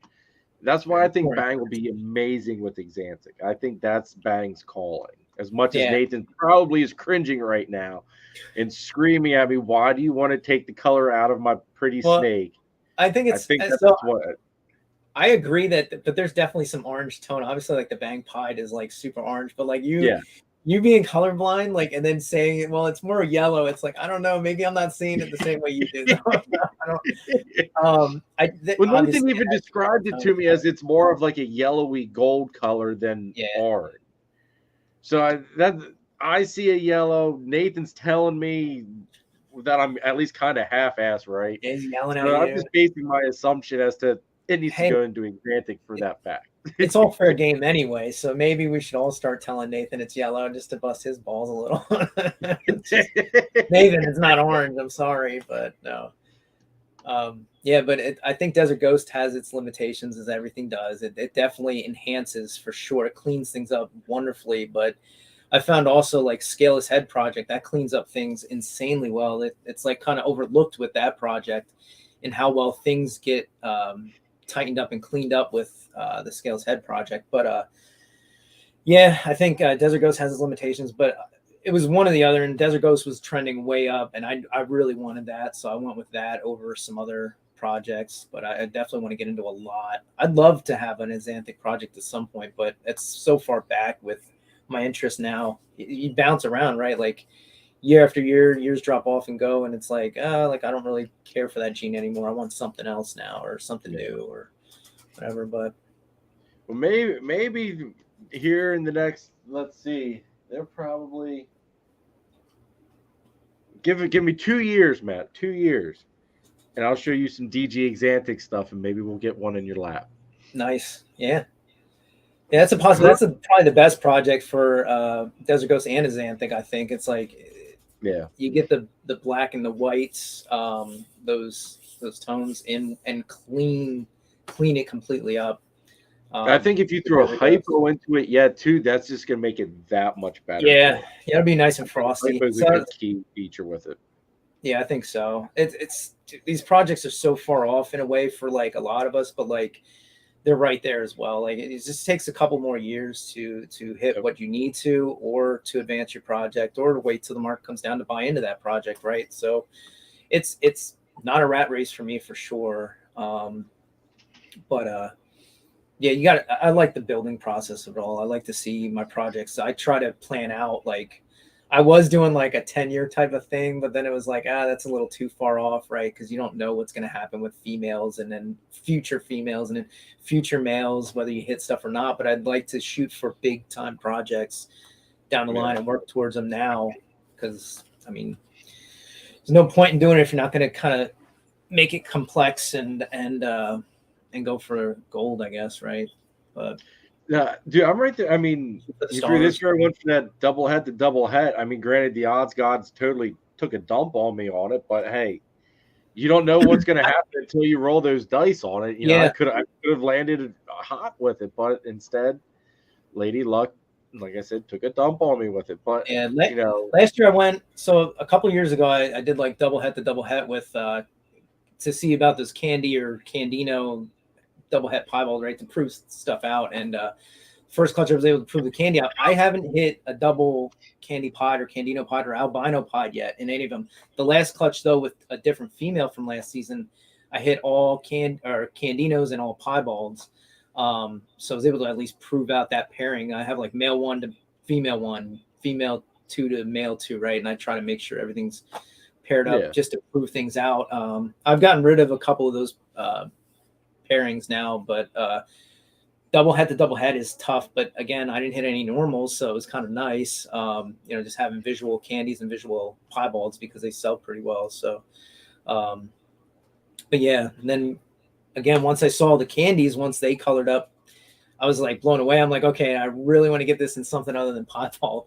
I want to get some pattern in here, some tones, darken it up a little or enrich those tones, right? And so now I really want to work the one male I have held back into some other projects. And I have a female, she's pretty big. I got that yellow belly clown het pied male that I've been trying to pair to her to make some double hets with her, since I know she's Candy and everything's going to be definitive moving forward. So, but yeah. Now, what's your biggest recessive project that you are working on? Is it the DG stuff, or? It's definitely DG, but being that I have some I have a hypo het DG female, and again, that clutch went to crap this year. But I was trying to move the hypo Desert Ghost project forward as well, but it's definitely Desert Ghost at this point. That and Clown, okay. I guess. Clown het pied. Like, again, I don't know if I would go with some of those pairings to try for piebald. Piebald limits all the pattern. I like the pattern. I'm kind of like, not really a fan of piebald anymore, but it's still starkingly nice to look at, and it sells. So like, it's still in house, and I'm still working some stuff. I'm still pairing those double hets again. Why not make more Candies or Candinos or piebalds or Candy pieds, all that stuff. I'm still trying to, just work them just for, the heck of it. But yeah, I'd say Desert Ghost is my biggest, but I didn't invest much into it. I bought a really nice male. I put him into a few different things. And then about a year or two after that, I purchased another male with some different incomplete dominance to it and started pairing him to some different things. So I got some spot nose hets and some GHI hets with a whole bunch of variety of different other morphs to work forward in the double recessive Clown Desert Ghost project. It's going to be fun to hit some visuals on that. Oh yeah. Now, when RGI came out with the whole debacle with DG that kind of set the whole world on fire, so to speak. Yeah. What was your initial thoughts on that? I'm so ignorant to it all that I just say that, it's to me, I'm going to treat it as a recessive still, I think. I don't know what line or I don't even know the term to really use for it at this point. As far as like the A, the B, the possible C or whatever the combos could be, right? I'm going to treat it as their hets, and whether people tend to care or not. And once, I guess, if morph market changes things, right, maybe then. But I kept saying when it first came out, is morph market still pink, right? Because that's the visual recessive, I believe, is the pink indicator. Yeah. Hets, whatever. So I'm going to kind of treat it ignorantly as if they're all hets, right? And if I keep everything in house and it hatches and it looks visual as a recessive, but it's not, and people have an issue with it, I'll just keep it myself, I guess. I don't know. I didn't get too caught up in the situation when it happened. I did voice my opinion a little bit, but not in like a negative way or in a super positive way. I just figured I'm just going to keep treating it the way it's been treated. And if it's to my benefit or it's not, if it's to the detriment of selling these animals or having to possibly go out and shed test every single animal that hatches. I mean, if it comes to that and everybody's doing that, I would probably get out of the project at that point, or just keep stuff and make stuff myself. And if it looks visual, whoever's on board for buying it that way, fine. But yeah, I look at it as a recessive still in a way. See, Charlie's saying new news came out. It's a traditional recessive. I saw something about that last week. Somebody, I think, said something in your chat or somebody's chat, and I was going to say something, but Charlie can definitely chime in. And now there's that, right? So I figured Charlie would be one person that, you know, if there's any whispers going around, he'd be the guy that hears them. Yeah.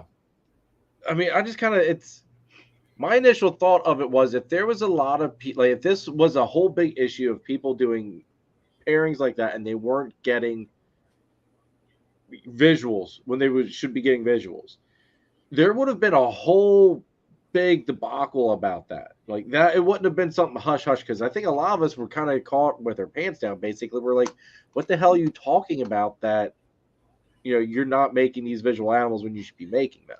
Well, if I could mention any, like, so to put some sort of 2 cents into the statement of having stuff that came out that wasn't visual from like a pairing, I saw some, dude, when I got into this and I started looking at stuff, this is the reason I didn't get into Desert Ghosts like instantly, is I saw some stuff that looked like normals that were like visual Desert Ghosts, and it was like an ass brown color. It would look clean, could have been like a het maybe, or really nice, but they're babies. Babies look gorgeous when they're born, right? And they all just kind of develop as they go. Some get worse, some get better as they age. But I wouldn't doubt that somebody was sold just a het and then didn't hit off of expecting them to actually have a visual, if you know what I mean. Because I've seen some visual adults, and it's like, I wouldn't even trust that that's a visual Desert Ghost. It looks clean, but it doesn't look super clean or super bright or nice contrast, right? Like I've seen it and I don't know, and I'm not going to, you know, I have no names to name. I wouldn't know, but it's just off of seeing some things and initial thoughts like that doesn't look visual. Like, I mean, you never know. Maybe somebody did have some visual stuff and maybe there is some sort of, you know, issue with it. Not issue, but the way it's traded now. I don't know. Again, I kind of just going to treat it the same way it's been treated as a recessive and not care one way or another. Oh, exactly. Like I've looked at it this way. Say I've got too much going for it at the moment. I wasn't getting out of it. Now I know there were a bunch of people jumping ship. The sky was falling, and I just sat there, kind of thinking, it's like that's a little premature. Like it's like okay, they released this news as like they don't have a whole lot of data. I don't want to say they don't have a whole lot of data backing up, but they didn't have a whole lot. Like there wasn't a whole lot of science back behind it. Yeah, because you could just tell that they kind of released because they were still like, well, we still got to do more testing on it. Yep. Well, if you still got to do more testing, why are you dumping all this news like prematurely? Was my kind of thought. Probably to either shake up the market a little or to just release information they at the time factually had, definitively or not, I don't know. Like, but I was really like, I don't want to say blown away, but like pushed back at the one Gettysburg show. I don't know if it was the last one or the one before that when that news came out, but like I had some of my hets out for sale, and some lady was there with her, I believe her kids, somebody a little younger than her, and they heard that the stuff was like Het Desert Ghost, and she was like, oh, she like jumped back from my table like it had mites or something. She's like, I'm not messing with that. We have one at home. We're getting rid of it. I'm not dealing with this Desert Ghost crap. And I'm like, okay, like whatever suits you, right? Like if you're confused by it all, or you don't want to be confused by it all, or you don't want to, if you think the sky is falling, right, and you're going to have to spend a stupid amount of money on shed testing for all these projects you have, like,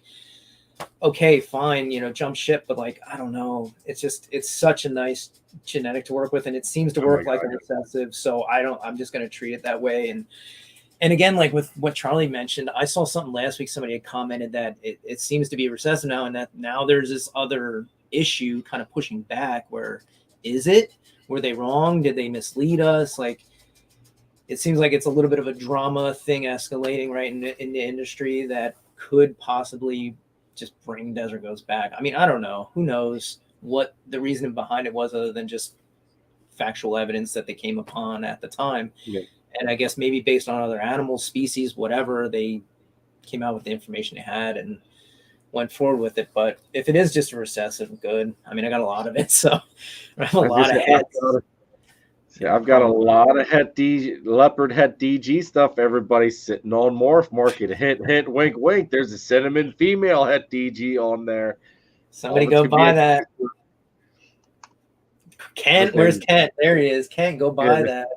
Yes, it can. There you go, dude. You got to let some of that moldy money go. Throw it over here to your buddy Jeremy. You got a cinnamon het DG.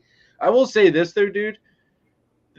The cinnamon het DG female I produced my first season, she still looks just as freaking good now as she did as a hatchling. Like, she has not gotten worse one bit. She's they definitely age well.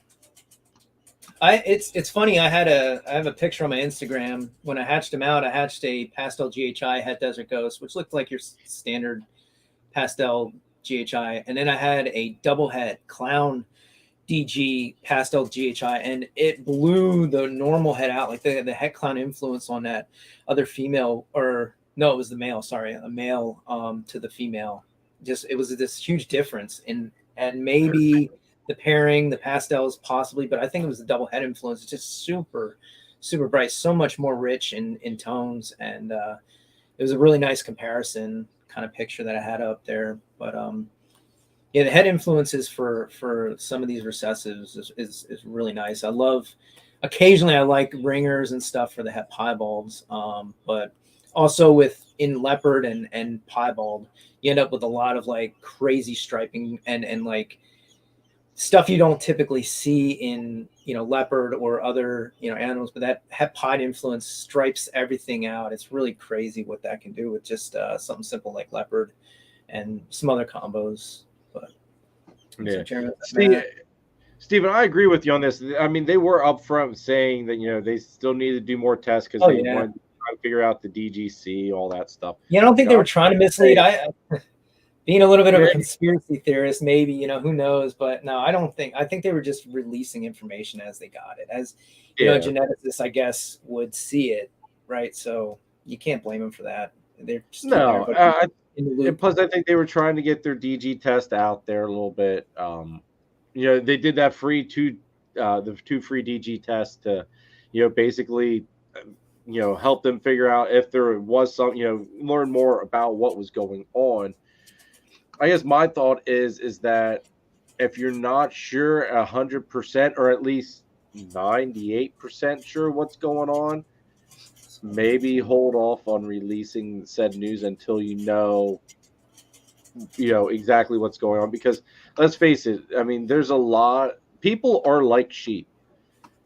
People will spook just like sheep do at the smallest, slightest thing, and then there again. So you said before, the sky is falling. But no, like they were upfront. I 100% agree with you on that, Steven. They were 100% upfront that there was more stuff that needed to be looked at and stuff. I just wish that because I think a lot of that news coming out like that. I think that did hurt the DG market a little bit. Yeah, I think so. And that's just my thought, my feeling on it. So I mean.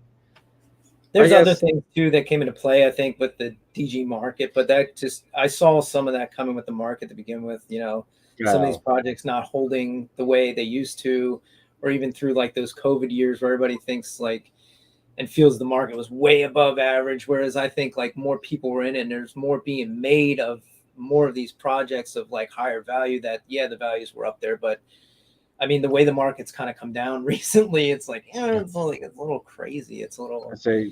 I want to dive into that here a little bit too. That's Malaysia. What's up, dude? Thanks for tuning in, guys. If you don't check out Malaysia, there at Wiz Constrictors Saturday nights on Sophisticated Ignorance. Check it out. It's a great podcast. I still got to catch up on last night's Wiz, but thanks for tuning in, bro. Good to see you. Yeah, I tend to rewatch a lot of the lines because they're on so late. I'm such an old man anymore. Like I go to bed kind of early. I at least try to anyway. But I try to jump on when I can when I'm awake and kind of see who's on. But really good shows, a lot of good podcasts out there to watch. I was gonna say there's a lot of good casts out there. The one thing like Malaysia holds my attention for like the whole time, just because like they're having fun, but they're talking some really deep topics. Yeah, and it keeps my brain intrigued. Even when I'm down here like cleaning the snakes, I'm kind of on autopilot with the snakes, and really focusing in on what's going, like taking in what's being said, as opposed to the live stream being autopilot for me and like 100% focused on this. Like, and maybe that's slightly bad on my part that I go on autopilot on the snake end, but you know, like it's just goes to show the good content that Malaysia is putting out there. Yeah, it's easy to get, like, so there's a couple out there, you know, whether it's Kai's Sunday morning posts that I try to watch, you know, and again, you know, either with some coffee in the morning or if it's your live, because you typically have really good guests on, and it's just you're either engaged by the chat or by the conversation. And you know, Hair Down Fridays is really fun to watch because it's plug and play with different breeders all the time. There's some, you know, usual suspects and such. And Nicole's also on the weekends just really chill and just has some. What I like about her channel too is like she has some like low key breeders that come on, and it's just everybody's just full of information or their own like angle on whatever they're doing, and it brings in kind of a nice highlight for everybody all around, because you don't typically see like the same people on week after week after week. Now, we were back when some of these podcasts started where it was just like it was a lot of the big breeders and then another big breeder and then couple other breeders and then back to the same big breeders, and it's like how many times I get like kind of like just put off by some of that, like where it's like, okay, I watched so many of Justin's videos, I've heard him talk in so many other, you know, situations, and then hearing him live, it's like, okay, this is awesome, right? You're seeing and hearing different perspectives from him.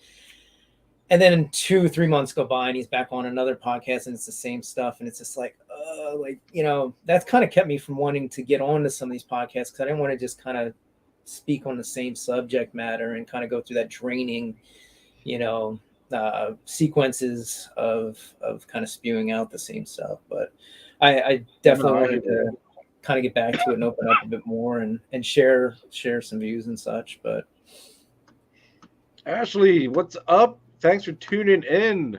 Everybody, if you notice, Ashley's got a really cool little logo there by her name, or at least she should. I mean, from my thing, it looks just like an S, but I do know it should be one of my little fancy little logos there on the YouTube side of it. But she is one of our channel members, so make sure you guys go ahead, check out some of the member selections that we have. Ashley, just so you are aware, I am thinking I'm going to start trying to do something a little bit different. And Sundays when I'm down here cleaning, it may not be every Sunday, but at least one Sunday a month, I'm going to be trying, or maybe I'm going to turn that into like our member live session and stuff. That way it kind of fits into my busy ass schedule a little bit better. So hit me. I'm going to post about it on our member chat there on Instagram, but let me know your thoughts in the member chat there on that one. But I greatly appreciate all the support. Let's see here. What was all right? I'm scatterbrained. I'm feeling slightly under the weather, folks. If you can't tell, if you see me breathing through my mouth, kind of like that ice guy from Hocus Pocus. You know, I used that reference to my wife here earlier, and she just kind of shook her head at me like, like I actually like did the whole scene right there in front of her. Oh, shit. All she could do is just shake her head and laugh. She's like, "Wow, you've watched that way too many times."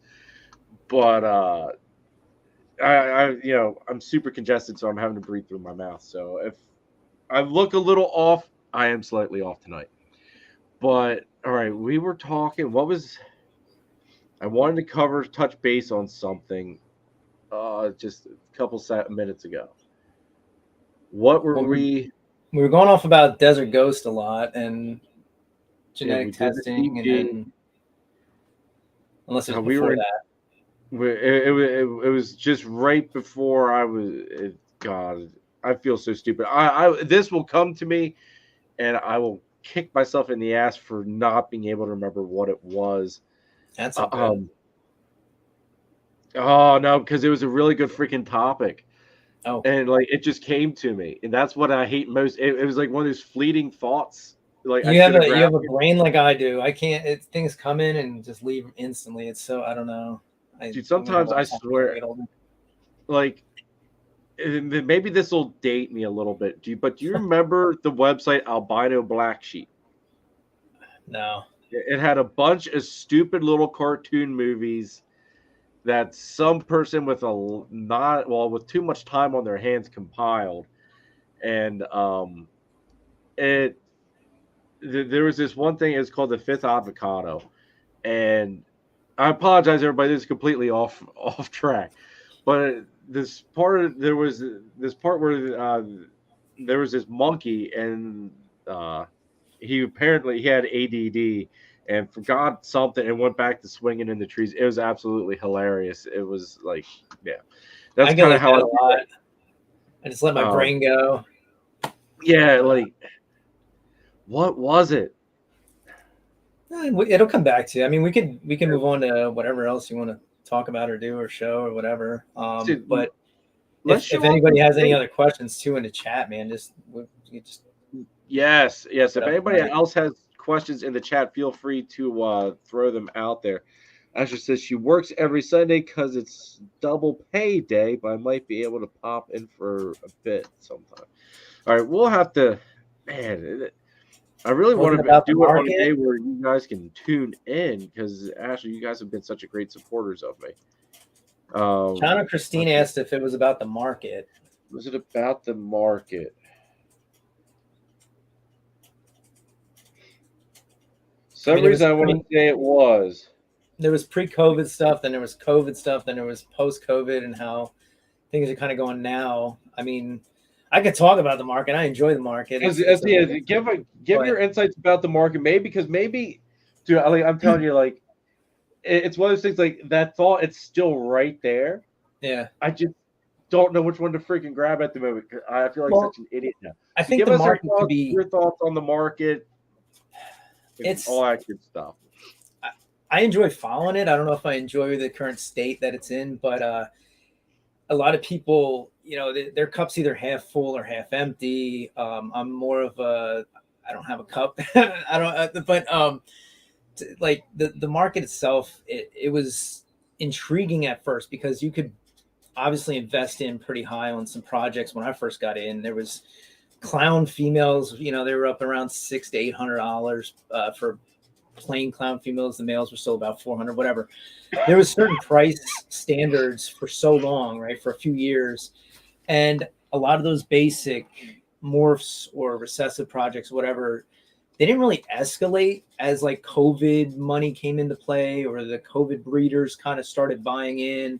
And with people, I was never laid off. We weren't really sure when COVID hit what was going to happen with where I was working, but I guess it was essential. So I just kept working as normal. But a lot of people either lost a job or had to work from home, and they had either free time or some investment money, and they were like, what can I get into? And then ball pythons kind of fell into their laps. And it really, having investment quality projects really pushed the market up, because the byproduct of people that were also in certain projects, they were able to kind of work into the market for whatever project, right? If that makes sense, as well. But now that kind of the market of breeders is increased exponentially, like it's super like saturated right now. Obviously there's a lot of stock, and with a lot of stock comes prices coming down.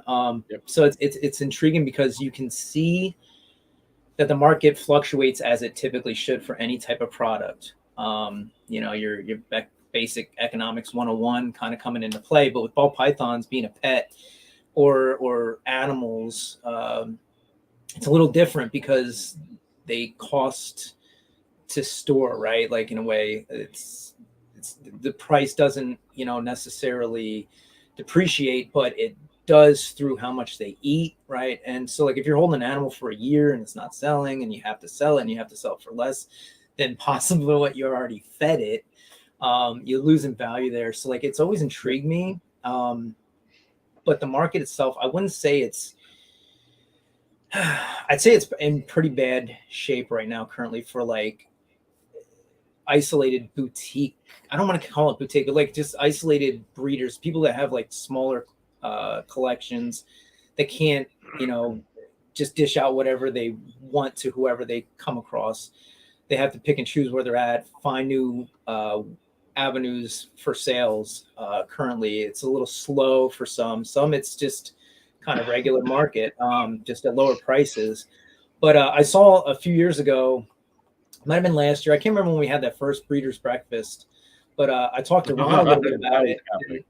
I could see the market for just standard recessive females kind of like at some point, you know, with all these double recessive and triple recessive and quad recessive projects and beyond coming into play now, with visual quads being made and visual triples being made often, or a lot of higher end double visuals being made now, the market for single gene, you know, female animals is going to go down. Codoms aren't going to matter much, you know, so you got to kind of foresee some of these things coming.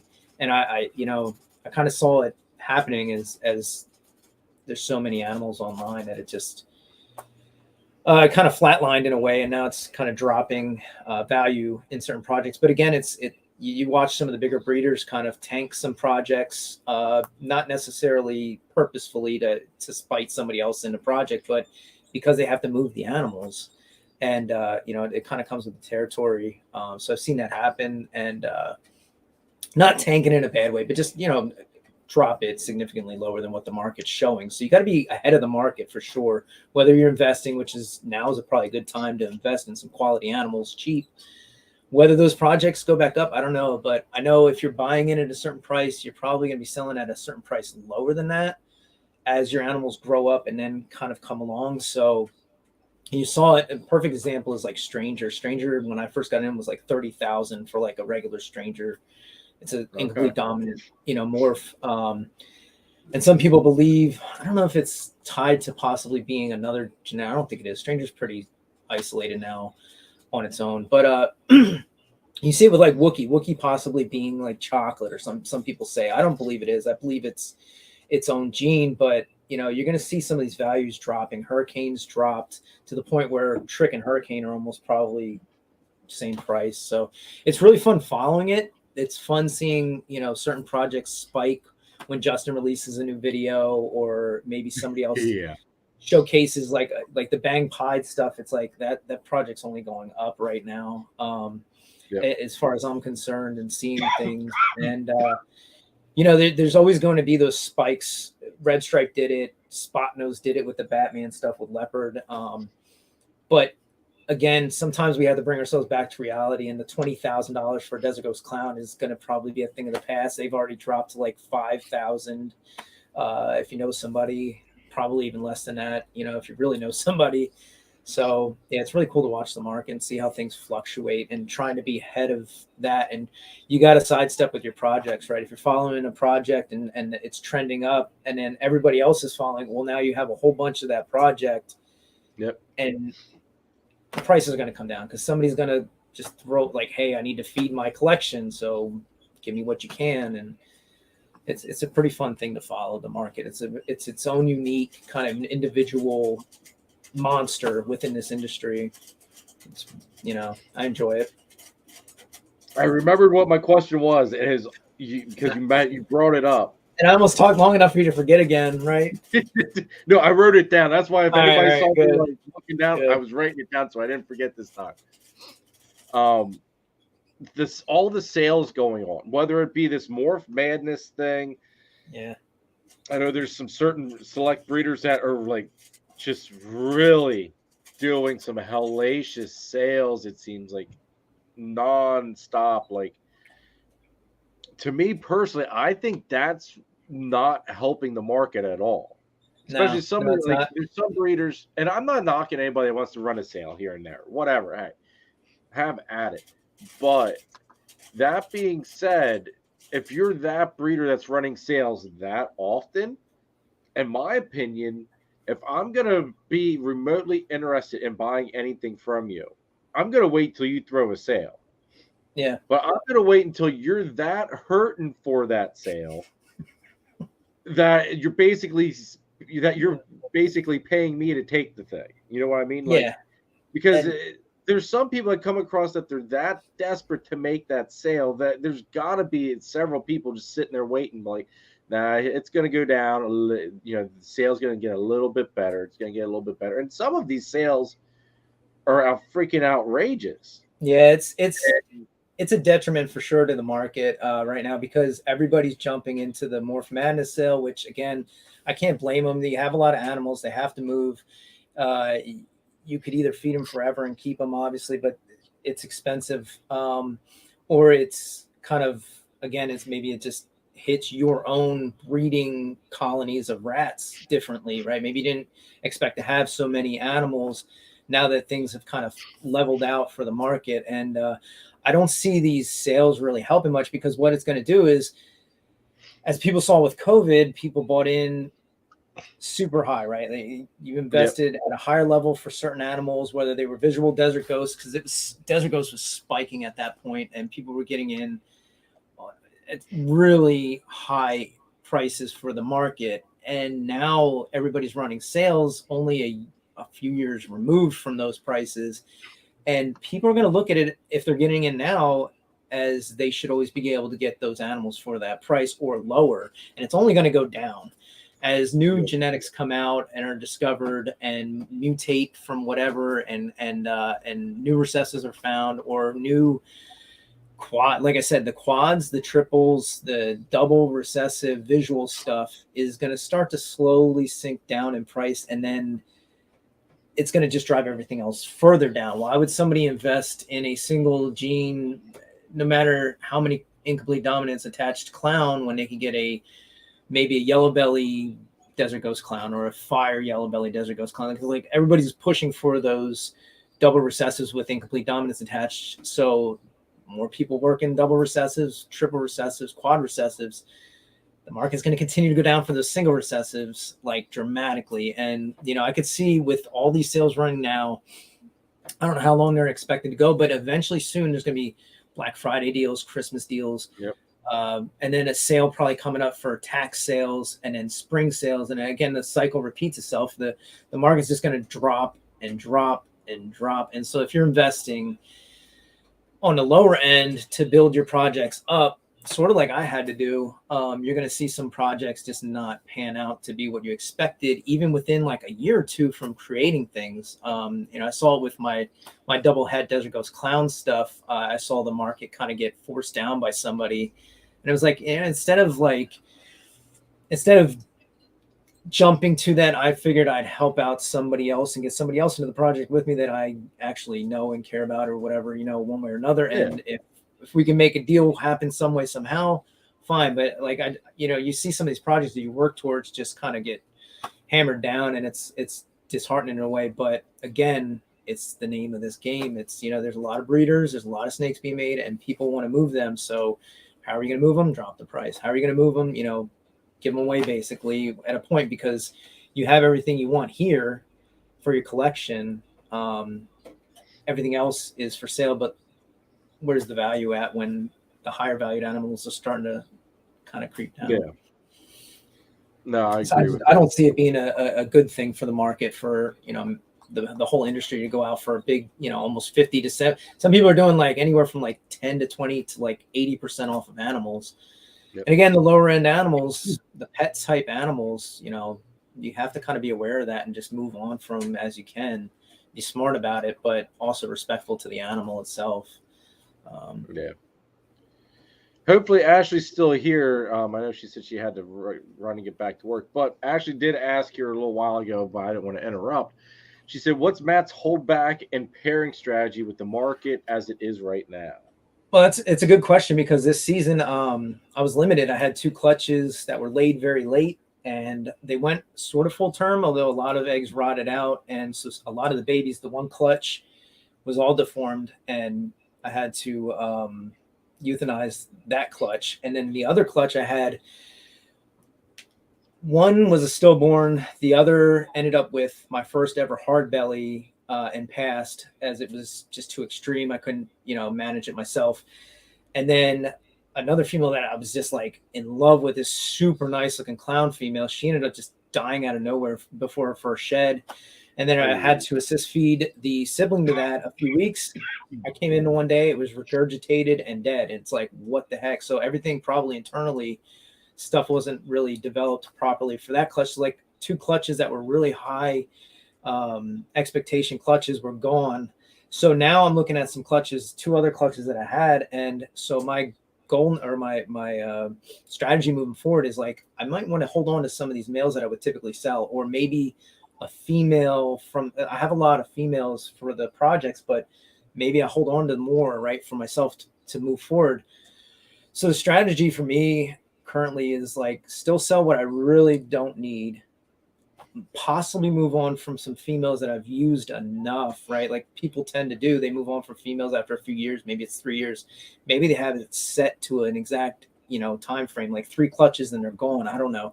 But then I was also thinking like, well, if I really want to increase my odds and kind of bounce back from this bad year, I may want to keep some of those females that I would have let go finally and either produce more from them this next coming year and hope the market swings back up, or just, sell them and move on and try and kind of work with what I have limitedly to what I have going on. But yeah, the strategy is basically just stay steadfast and continue to do what I've been doing, hold back the stuff I really want, possibly hold back a little extra, and then maybe move on from some stuff that I didn't want because I have to obviously supply, the animals with what they need too. So it's still got to work as a business in a way, even if it's slow. So take what you can, I guess, and give up what you desperately can, if that makes sense. But I wouldn't give up too much. Like some of the stuff I've got here, like some of these girls, like they've given me a clutch every year so far. So that, like, some of them, like, I've been at the breeding thing for 3 years now going into season 4. I'm kind of at that point. It's like, there's a few of them that have no recessives at all tied to them. And my mind started to think, it's like, okay, I've got some other stuff that's growing up that's got recessives in it. It's like, do I really want to keep these females that produce regularly, make beautiful babies, but there's no recessive tied to it? It's like, do I want to keep those for now, like do another year and then move them on after, starting at season 5? Because by then, a lot of these animals that I've held back from their previous clutches because they were bred to visual recessives, that stuff would be coming up to size by that point. So it's like, do I move them now? Do I get one more season out of them and just make some pretty stuff? I'm kind of at that point where it's like that it's a difficult decision at the moment for me. Yeah. Because, like, I was just going to say, to chime in, like if those babies moved fairly fast for you, then why not, right? But if for some reason you had a few or maybe half the clutch was sitting for a while and you're like, man, these are just like, because the possibility was I got a single gene pastel or a single gene spider or something, and like they're good for initial pets, maybe for certain people in the market or whatever. But again, did they move well, or did it make you enough money to really possibly have to sit on them even longer? You always have to kind of think about that, I guess. Like, it's kind of where I go, because I that's what I've debated on, keeping some females around, just rebreeding, because like I could still make some cool stuff, and maybe I hit some females that people wanted last year, and maybe now I can sell some of those females because I have my own. But it's hard when you're building all of your females moving forward. You're not really buying them all at this point, right? And so at least for me, I say I do it on a budget, basically. Yeah, exactly. Yeah, and everybody's budget's definitely different. So some people will say that, but it's like, no, you've got as much money as you can to dump into this as you want. But yeah, like it's one of those things where you just have to kind of figure that balance out for yourself and what works for you, and kind of move along slowly, but like don't wait for too long, because I have some single gene females or double 2 genes, non-recessive females as well that I'd possibly like to move on from. But it's like, if I end up with like 10 or less clutches next season for some reason, right, it's just like like I could have used another 3 or 4 to kind of supplement things here. But will whatever I pair to that move? Maybe not. If you get lucky, yeah, sure. But if you hit some single genes or some pastels or some normals or some spiders or some lessers, right, like some of those lesser valued animals, it's like, oh, now you're sitting on $20 snakes or $30 snakes that you got to kind of force into somebody else's lap. So it's a little tough right now to kind of wrap my head around exactly what I'm doing. So it's like we have a show coming up in a week, right? And I told you before the show, like I don't even know what I'm bringing yet. If I'm bringing certain things that that I'll move on from, proven breeder, females, or whatever. But definitely need to make some money here soon. So probably bring some stuff and sell some stuff that I'll maybe regret, but gotta hope the market swings back up soon, and I think it will. Yeah. I think. Now, are you going to be setting up Friday night? Yeah, I usually do. Now. Yeah. Okay. So then you can come out and eat with us then too. We gotta get. I think this time around I'm going out with Danny. I'm gonna try that Mexican. I don't know if the Mexican restaurant's any good or not, or if Danny just likes it. But I usually go out with Joe and everybody, and Nathan and John and Christine and all them. And Danny was like, "Yeah, you coming to the Mexican restaurant this time?" I was like, "Yeah, I might do that. So we'll see." But whoever's there, Danny, what am I getting myself into? I don't know what I'm getting myself into with that. Dude, I don't know what you're gonna get yourself into on that one. Yeah. you guys all might be. Danny's easy on me, right? Jeez. You guys might all be finding the sink or something. Danny would be handing out snakes to me that night, like at the bar, like, "Here, take this." I'm like, "What are you doing? Save for tomorrow." Chris said he's carpooling the church van. God, no. Chris. See, you'll have Chris with you, maybe. God help you on that one. It'll be a Chris Bash Fest, so you'll be safe. I'll drive myself around. I don't know if I'm gonna be carpooling with those guys at all, but I'm gonna meet up with them at some point. I don't know. Last time we were all together, Chris was in his little van there, being basically the chauffeur for everybody. It was John, Danny, and myself in my truck. My GPS told me to go one way. Christine, John's wife, was telling Chris a different way to go. I think I heard so this. When Chris saw me turn one way, he followed suit and came following me, and meanwhile just was getting yelled at the whole time by Christine. It was freaking hilarious, dude. Oh man. Maybe I will go with them just for that. Like, I'll just antagonize and instigate the whole time and get myself in trouble. But that would it should be fun. Yeah, I'm looking forward to it. I'm gonna actually, the other thing to kind of move forward with, like, where I'm at, I only do 3 shows a year at Gettysburg. I did one Oak show early this year because I was able to kind of like excuse myself from working on Saturdays, which I typically do through most of the year. But I think next year I'm going to kind of lay off of working Saturdays and do more shows. Yeah. I'd like to set up at a few other shows on Saturdays and try and get more sales, but like actually meet more people to kind of continue expanding as we should as businesses, right? So meet more people, just let more people see what I'm working with, I guess, and meet other breeders as well in person. So I might try to skate down to a Baltimore show possibly, but I don't know how they work, because I know some places, like, you sign up once, you have a table, you got to kind of stay there, or you can lose it, or you may not be. It's like, I don't worry too much about that. But at the same time, I don't want to kind of jump into something else and then kind of just fall out if I had a successful show and not be able to do it because of work related things or family related, things as well. So I don't want to overwhelm myself with shows either on the weekends, but might do a few more. No, I've got, like, my goal for this year coming up is to, like you said, do more shows. Because they're, all this year I was just doing Gettysburg. Last year I started doing Gettysburg. I didn't expand anything out from that. I did one Oaks show last year at the very end, and did very well at that show. But now with Oaks always being on the same day as Gettysburg, obviously I'm going to Gettysburg. That's just the nature of the beast. To me, I just enjoy the show more. I enjoy Friday nights. Just this Friday night setup, going out to eat afterwards, all that means a lot, and that just makes the show. So, I'd have to say too, like the breeder list for Gettysburg is pretty nice, because there's a lot of out of towners, I should say, I guess, like other breeders that don't do the other local shows in Pennsylvania, but may come from Maryland or Ohio, or they travel a little further for that Gettysburg show, which is kind of cool. And I hope it stays relative to this area in that way, because it's really nice catching up with some people that you haven't seen in quite some time. And I could go to Oaks or Hamburg or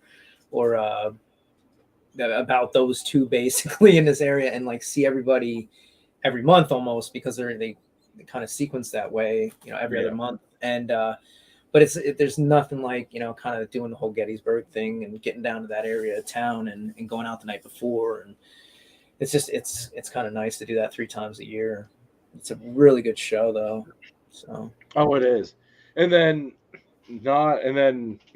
everybody, this weekend, November 11th is Gettysburg. But the 18th is then Bloomsburg, which myself and like Nathan and John and Christine there from Triforce, Chris from BNS, like basically everybody that sponsors this show. I don't know about Kai. I don't think Kai's going up there. I could be wrong. I know Dan. I think I heard Phil's going, right? What's that? I think Phil's going though, right? Or Phil's going. Yeah, like a whole bunch of the PA crew is, Chris here from Balls Deep. He's going up to. I don't know if Scott there from Scooter Serpents is going to be joining us or not. I don't remember. But we've all got basically. It sounds like we're going to be in like a whole big cubicle thing. So God help the show. The people that run that show. They have no idea what they're getting into. They have no idea what they've done. Oh yeah. They've unleashed chaos is what they did. A bunch of degenerates heading up there to cause havoc, I guess, right? Are you guys going up the night before then too, or I don't know how that show is? I don't know if they do Friday night setup. I know Nathan and them, I think they're heading up Friday night. I think they're going to try to set up. I'm not entirely sure, but it's a 2-hour drive. I'm just going to wake up a little early, drive up there, and go from just set up that morning. Like my setup isn't, as long as I have a good hour and a half to set up, that's more than enough time for me. Pocketball says they're going to try to go to Bloomsburg. Awesome. Yeah, Kent, what show is in Scranton? I don't know if that's right. Yeah, there is a show that started in Scranton too. That's the one Danny's going to be at. Yeah, I don't know. I don't want to do too many shows. I was thinking about doing the new Hamburg show down in Morgantown or whatever, because it's going to be a nice big venue. But I haven't really been able to reach out. I've tried to find information, but on my phone at least, I tried to go through their email and I couldn't email them at the their contact list there. So it's like I live life like kind of spur of the moment. I don't really care to like push myself forward into like I don't know, reaching out to through the difficulties, I guess. If I can't do it on my phone or I can't find a person at their own show to talk to them, then I don't care. It's not that big a deal to me. I'll just miss out, right? But yeah, that's kind of where we're at with shows. I'm going to be trying to get into the Hershey show just because that's like literally like 20-30 minutes away.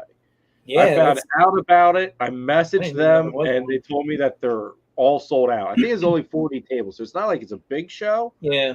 But for crying out loud, it's in my freaking backyard. It's that's one show I should be at.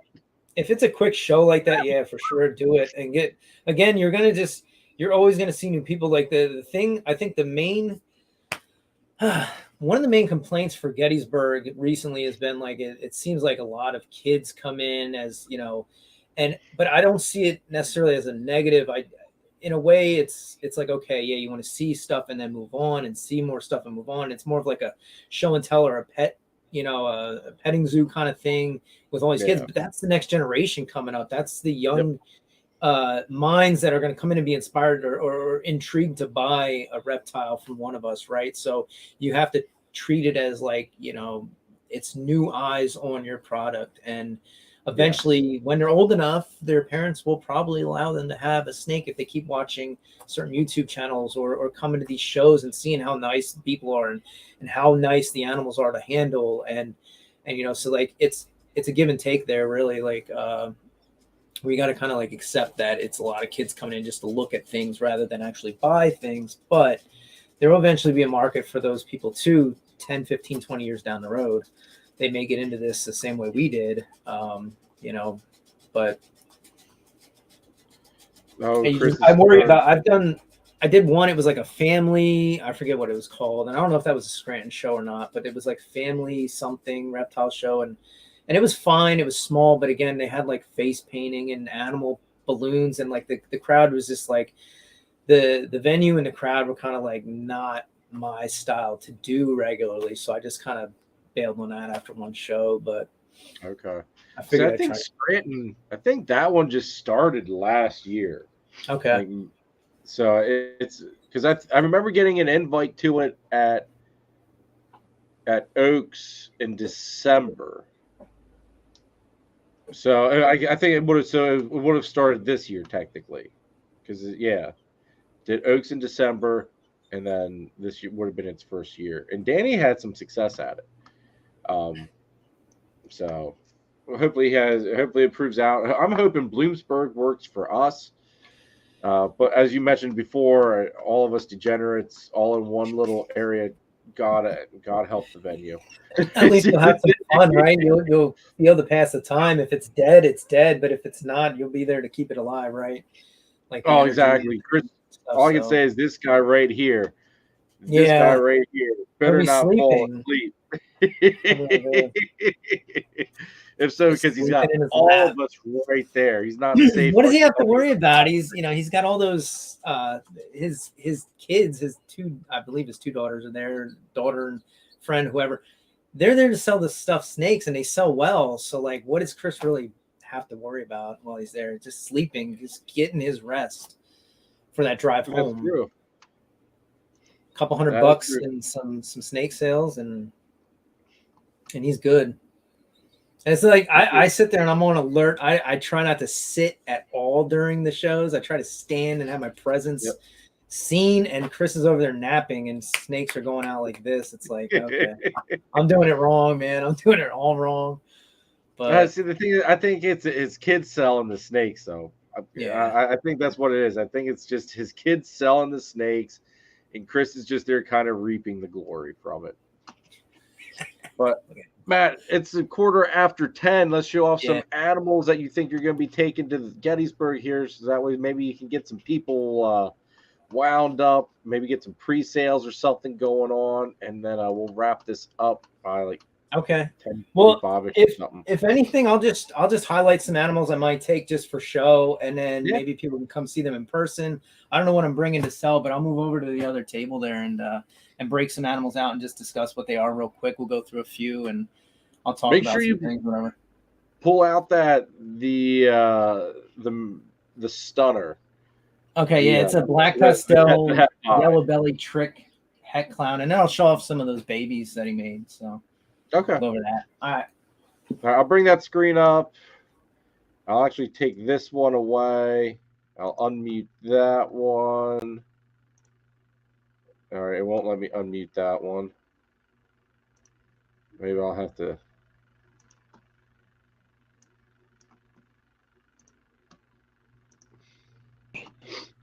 There we go. Can you hear me?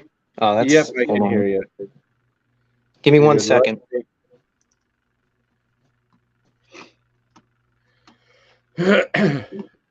Freaking Chris. Let's start drinking and let's have an auction. You're such a freaking instigator, Chris.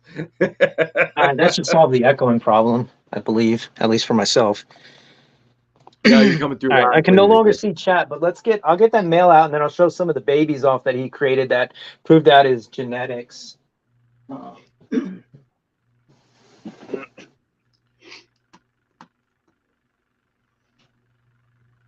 So this is the male here. This is a black pastel yellow belly trick het clown het pied. Sorry, I did prove out. Obviously, I got him genetically tested because of the way he looks, but this animal almost has like a full body ringer, a very cool dorsal stripe going down. And when he was born, it was like it went from like a yellow tone and then came back, and then it went into this like really nice deep orange, but it's all kind of come back to like being the same tone now. But he's really, really unique, and he came from what at the time was just a yellow belly clown to a black pastel trick female, but both sides are kind of just one long ringer of sorts, just het pod markers, I guess. But it's just crazy. Like when this was in the egg and I initially cut the egg, I was like, what the heck? There's like some sort of piebald animal and there shouldn't be, right? It should just be het clown stuff. And this thing came out. So, but he's just gorgeous. And in person, he's pretty much what you're seeing on camera here.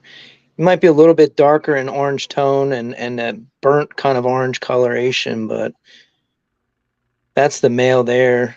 And then I'll show you some of his his hatchlings from this year that proved out his codoms. Chris and Nathan are auctioning your snake off for you, Matt, just so you know. Yeah, right, you can start the bidding a while if you want. Well, Chris started off at $100. Nathan won $100 and a penny. Pocket balls went $125. Now we're at $150, and Nathan's still stuck at $101.01. So, guys are crazy. Here, you know what I'll do too is I'll show the original yellow belly clown off, so that way you guys can see that it's het pied, but it doesn't really look like your typical yellow belly clown. It's super reduced, so we think there's another gene at play, and you can see kind of the drippy. Oh my gosh! Here we go. Hold on. He almost took the camera down. So the joys of working with snakes, right? So you can see like how these alien heads kind of just are really wide open and just drip down kind of for a yellow belly clown. It's a super extreme kind of patterning for just a basic yellow belly clown, and he's het pied. But I'm seeing some of these. Oh my God, he's around the light now. I'm seeing some of these distinct features in some of the babies where like the alien heads are connecting and then dripping.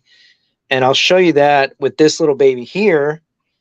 So I think this is a black pastel, and I don't think there's yellow belly, but I think there's the other possible dinker. You can see kind of how those alien heads just drip straight down.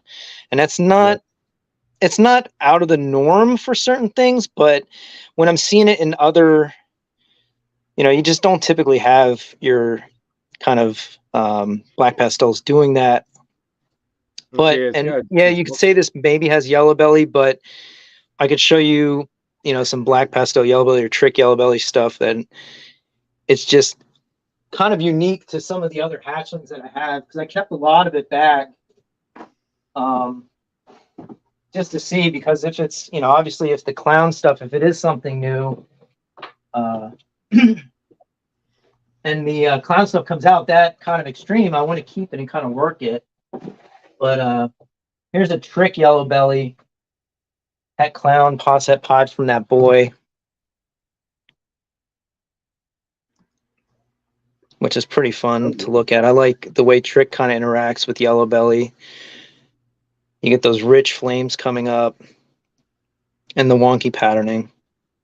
And then when you get all three, the trick, yellow belly, and black pastel, you end up with a little bit more action in the pattern, a little darker tone, a lot more of the patterning, the popcorning coming up. And you end up with this. This is a trick yellow belly, black pastel. That's nice. That clown posset pod. I wish it wasn't shining so much, but it's not focusing like it was earlier. There we go. There could be another, that dinker thing possibly that's floating around. I'll show the isolated possible dinker next, just so you guys can kind of see what I'm looking at. You see some of those like connections and then the drips coming down. So I don't know, I can only base it on what I know right now, knowing that there's trick, yellow belly, and black pastel. But I could also say there's possibly another incomplete dominance, and that could be, one of the three here. But it's a really unique looking male. I'm going to use this probably as a male, just a backup male, if one of my other visuals kind of stops breeding for me or whatever. But this is what I'm talking about with holding things back. Like I could easily sell this male and just move on from him and just kind of make more or whatever. But I'm at a position where like I want to make sure that my males and stuff and females, I have enough of everything so that I can keep breeding them. But we'll see if they stick around here. But here's like the isolated normal that I don't believe. I got 2 of them. One's more kind of more visually. Yeah, I think it's this one here. She's going in the shed, but so, whoops, hold on. My phone's doing something. Oh my God, why is it at 5%? Well, we won't be doing this for very long. It was at 100%, and I guess I had it just resting over here waiting. And within those 2 hours, so you see the alien heads kind of they're doing the drip thing.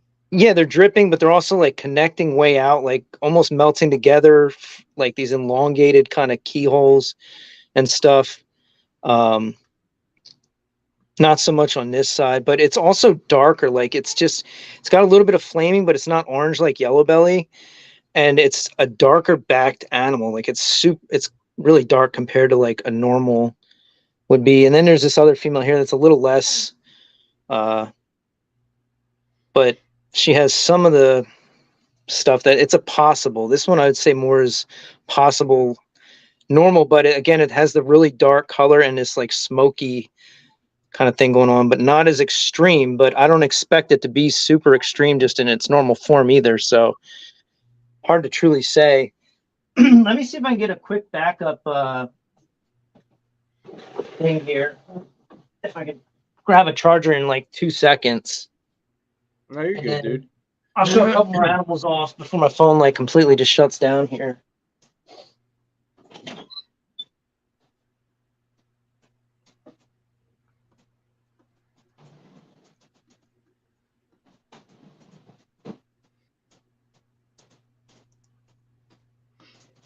Here watching the Odds Gods comment here. I think they're a little bit behind on where we're at currently. But thanks for tuning in, Odds Gods. Appreciate it.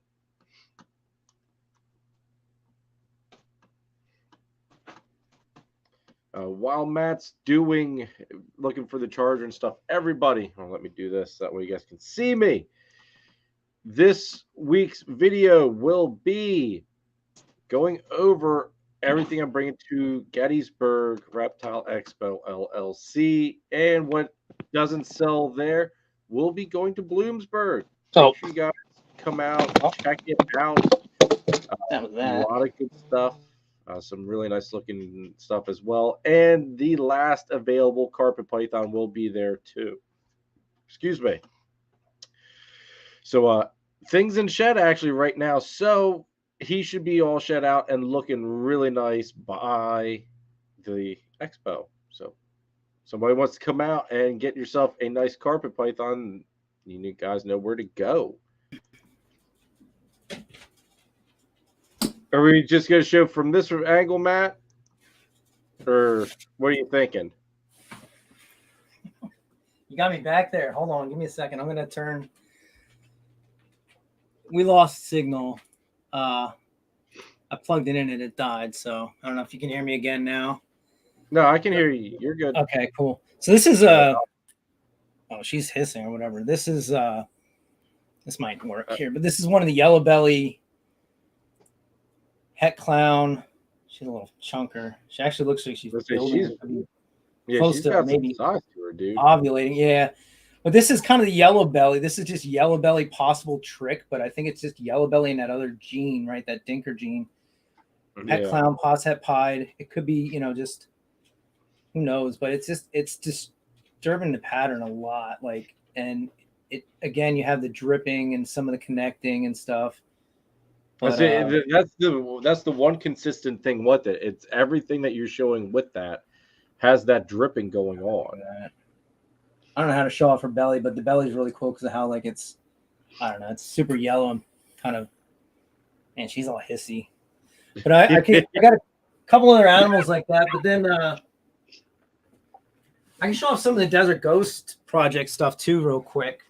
Yeah, grab some of that stuff, dude. All right.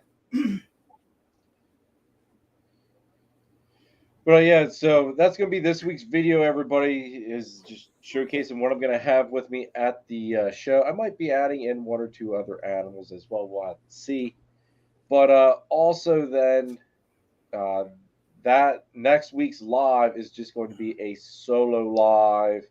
Might have somebody hop in with me that was at the show. You know, we can just chit chat about what we noticed at the show, our thoughts on what we experienced while we were there.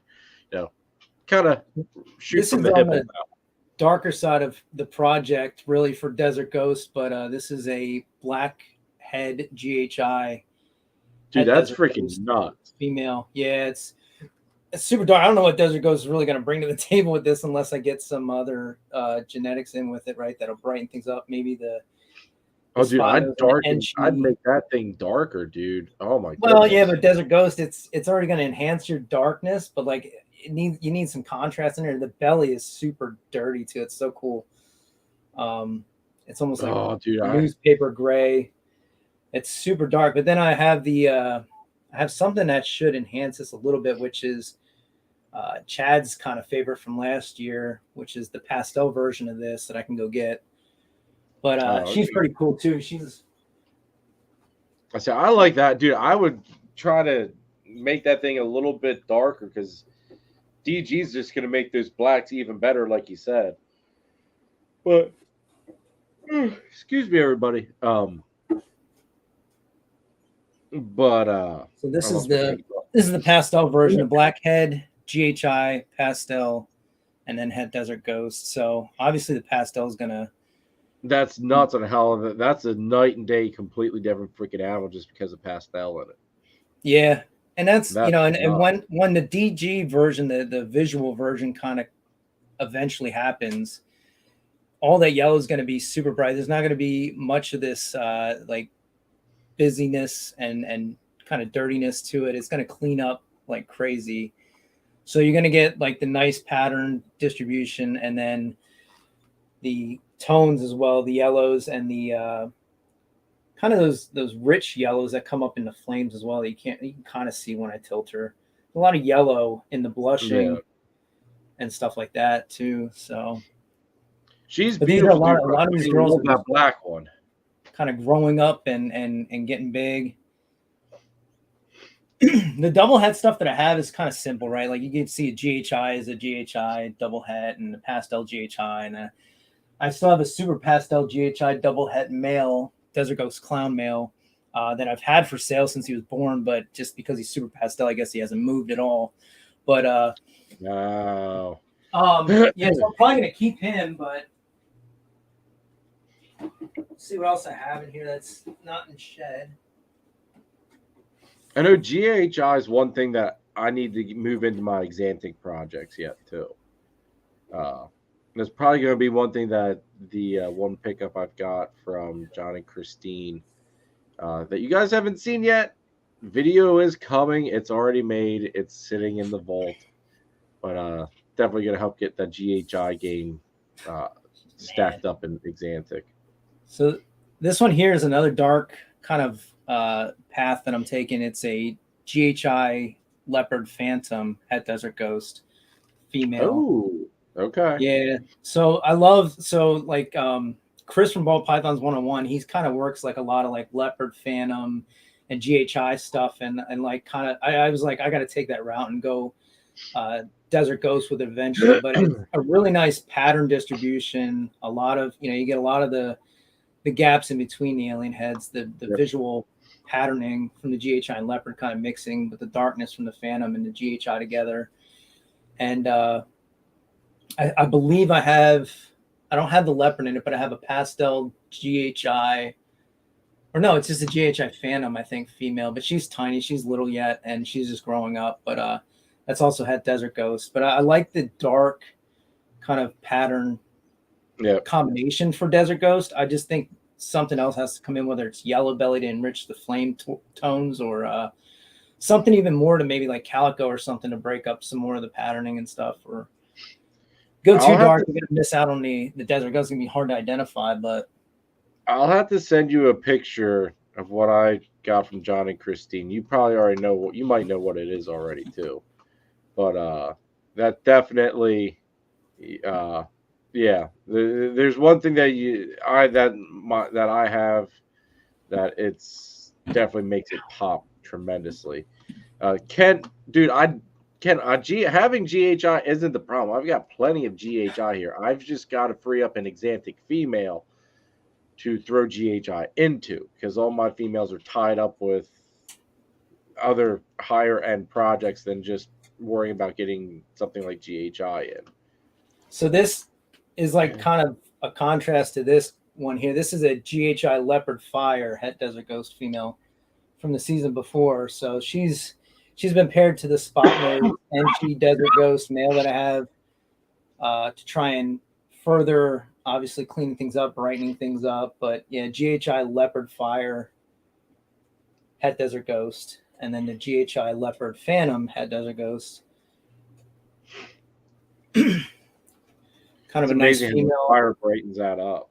Yeah, and when she was a hatchling, obviously she was a lot brighter, a little cleaner, but super nice looking female there. Here's this candy female I was talking about earlier. If she doesn't bite me, she's kind of Candy's a really nice one. That I think, like, Candinos are really nice too. They're super bright, man. I wish you could just see her purples, but I don't think you can kind of see them, but she's like glowing. Like, she's glowing. I know it's crazy. She's very bright, but like this is obviously overdoing it. They're pretty bright in person, but obviously not glaring off of whatever lighting I have in this room right now. It's kind of adding to it, but just a nice candy posset pied female. Yeah, I think the male has better tracks than this one does, but Candy's kind of fun, kind of neat. Just a nice two-tone-ish animal. She has a little oranges to her, yellows, and that dark kind of maroon purple color. Trying to think if there's anything else that's really like over the top cool to like kind of visually show off right now, but some other babies maybe I can pull out.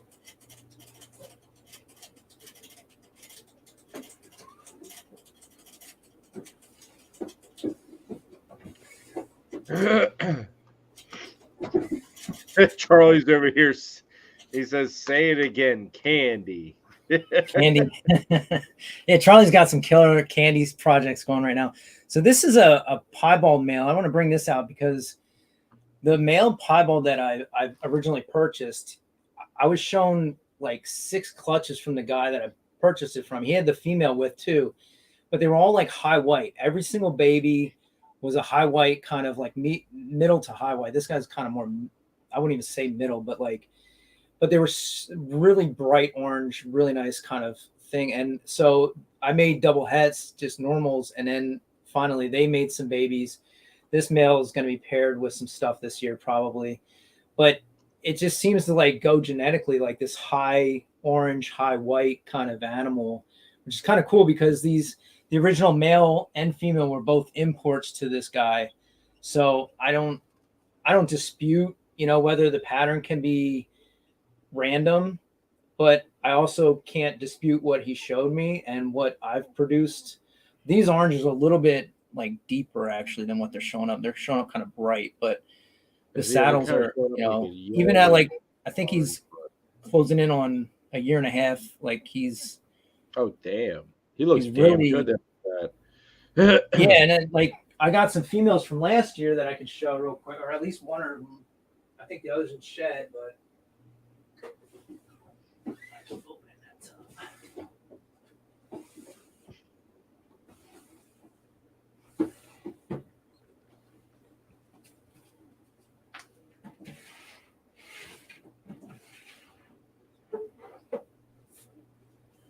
I sold the other babies already, but here's one of the females from last year. Again, a decent. I mean, it's your standard kind of tone of pied. Some of the outlines are a little brighter, but still, again, like another high white, high to mid whites. I haven't had anything that was any like low white at all yet. So I don't know. Again, I don't know if it's kind of a polymorphism trait of this piebald or not. I'm going to keep working with and see, but they've kind of made just your standard higher white pies, which is kind of nice. But I'm holding this female back. I want to make some more pieds down the road, you know, just for sale. And I can't really think. I mean, again, I don't really have. I got so much to show, but we don't really have all night to show it either. I'm just trying to think of like a lot of the stuff's basic. Like I have like blackhead female. I have a blackhead vanilla female, blackhead vanilla male that I'm kind of going to mix into like the candy. I have a vanilla het candy female that's growing up. Some of the old stuff like the fire red stripe male and stuff, he's being paired. The original here's the black pastel trick female that kind of made some of these. She's a pretty big girl, but you can kind of see just her as in a basic form. I might be selling her finally. She was like my third ever snake, but okay. But you can see how it chain links like along, and then like especially up by the neck, up here there's like some chain linking, and it's then got that by the tail, and on this side too. There's just a lot of like the kind of the chain linking and stuff towards the tail. I just thought it looked totally different than your standard black pastel when I bought her. So it was like I had to start questioning things. And she's been great. She's laid for me almost every year. I've got a bunch of clutches from her. So I'm probably getting ready to move on from her maybe. But again, if I'm able to get a decent clutch from her and like the spot nose Enchi Desert Ghost male, like why not, right? Like why not make more hets for myself? Show us your snake, Phil. I'm trying here. I'm gonna show trying to see what else. Like, so I don't know. I got Phantom Leopard Fire. This girl hasn't laid for me yet, and I've raised her up thinking just because she was like a really high quality animal, and all she does, she's got some shed on her, which is whatever, but she's just a fire leopard, but she's like a super like high, bright kind of quality. Yeah, she's really high, really bright. And she's super huge. She's like 3,000 grams almost. I don't know if I can really like maybe 2,600, 2,700, 2,800 grams, but she's like up there in size. And I keep feeling for follicles, nothing like year after year. She's like 2 or 3 years old now, maybe 4 years old. And I'm just kind of hanging out, just feeding her. She's just eating, and she's paired and locked a few times, but I haven't produced anything from her. So, I mean, eventually I'll probably move on because how much value do these things hold, even as adult females now, like it is what it is, unless I get a hold of some crazy new, thing to kind of work with, but can't leave the snakes laying out. I got one over here still hanging, but yeah, I mean, I appreciate you having me on. I'd like to share a lot more snakes. I wish I should have like closed my phone. I had it at 100%. And I guess it was just sitting over there in stream, just waiting. And for whatever reason, that just drained it like crazy. And then I tried to plug it in and it just shut down right as I did that. But I mean, I got a bunch of stuff yet that we can show off another time, maybe. No, dude, I can definitely have you come back on, bro. Nathan says that the fire leopard is a boy. We can check it. We can triple check it, Nathan. I thought of that like so many different times with a few of these animals, like they're just not pairing, or when like I pair my one male up. I told you about this the other week, how he's just smashing into the sides of the tubs and stuff and just acting a fool. And it's like, I started thinking, am I pairing it with a female or another male? And it's like, I don't even know if I could pop this huge freaking, I don't even know if I'm going to be able to, but yeah, I'm pretty sure it's a female, but males, I mean, I've had males that are pretty big, but nothing really. That'd be a humongous freaking male. Yeah, I mean, my males typically, that I have in-house that I'm breeding now are all relatively close to like easily like 1,500 to 1,800 grams. Like they're pretty big. I don't wait that long to breed them necessarily, the males anyway, but they eat and they get big fast. About to get a freaking John. Maybe. What else is up there? I mean, I just have my double hets are over there. Oh, I have this Harlequin female, so I might sell her too because I tried to make Het Desert Ghost with this Harlequin female. I got this Harlequin female from an auction. She was just super cool looking, like something that I've really rarely seen I have to move this little mini ladder. I have everything like disjointed around here because my computer is now where my storage usually is, and I had to move all my storage around the snake room here. But this girl here, I don't know, she was just unique. She has like these floating circles, super striped back like Harlequin should, but all the babies with the GHI that like I made that were Het Desert Ghost, I couldn't tell one way or another if they were Harlequin or not, even like the normal looking babies. But she has like all these little like floating circles. Yeah, she's got a lot of it's just a really unique pattern to her. She's big too. And I got one clutch out of her, and I'm thinking about pairing the spot nose Enchi Desert Ghost to her for maybe a second clutch, but I also might just sell her. Because again, like, I don't know, like Harlequin's kind of a subtle gene, and if it's not turning out like this, then like I don't really want to work with it much. So maybe she's just kind of unique. I don't know, but I couldn't tell if any of the GHI were Harlequin as well. Like there was just no telling. It was, I believe, a 10 egg clutch, and I hit like 6 or 7 GHI combos, and they all just looked like GHIs. So like I couldn't tell. They weren't darker, different, anything like that. But this girl was really, really cool. When I saw her, I was like, yeah, I wanted to work Harlequin into Desert Ghost anyway, so I picked her up as a proven breeder, which is very cool looking animal. I was thinking the same thing here that Nathan said. GHI probably overpowered it because GHI is such a strong gene as far as pattern goes. Yeah, but I was hoping also, like, initially I was kind of just hoping for like more like her, like maybe her quality would come out in some of the babies as normal Harlequins, and I could be like, okay, now these are Het Desert Ghost. Move on from the normal female eventually, but nothing really came out like that. The normals that I got from her that I kept, the 2 females, they could be normals, they could be Harlequin. They don't really like scream and stand out like she does, Harlequin. So it's just too hard to say. But I got like I have like a calico blackback female up here, super dark calico female, looks pretty cool. That I eventually want to work Desert Ghost into calico because I want to do like the campfire, bonfire, Desert Ghost stuff. But like she's dark. She might even be in shed right now. Yeah, she's going into shed. So she's even more dark now, but super low white calico. But she just had like this dark blackback, and I wasn't sure if it was the genetic blackback or that's awesome. Again, cheap purchase, but for a female, I was like, okay, I'll work something into it.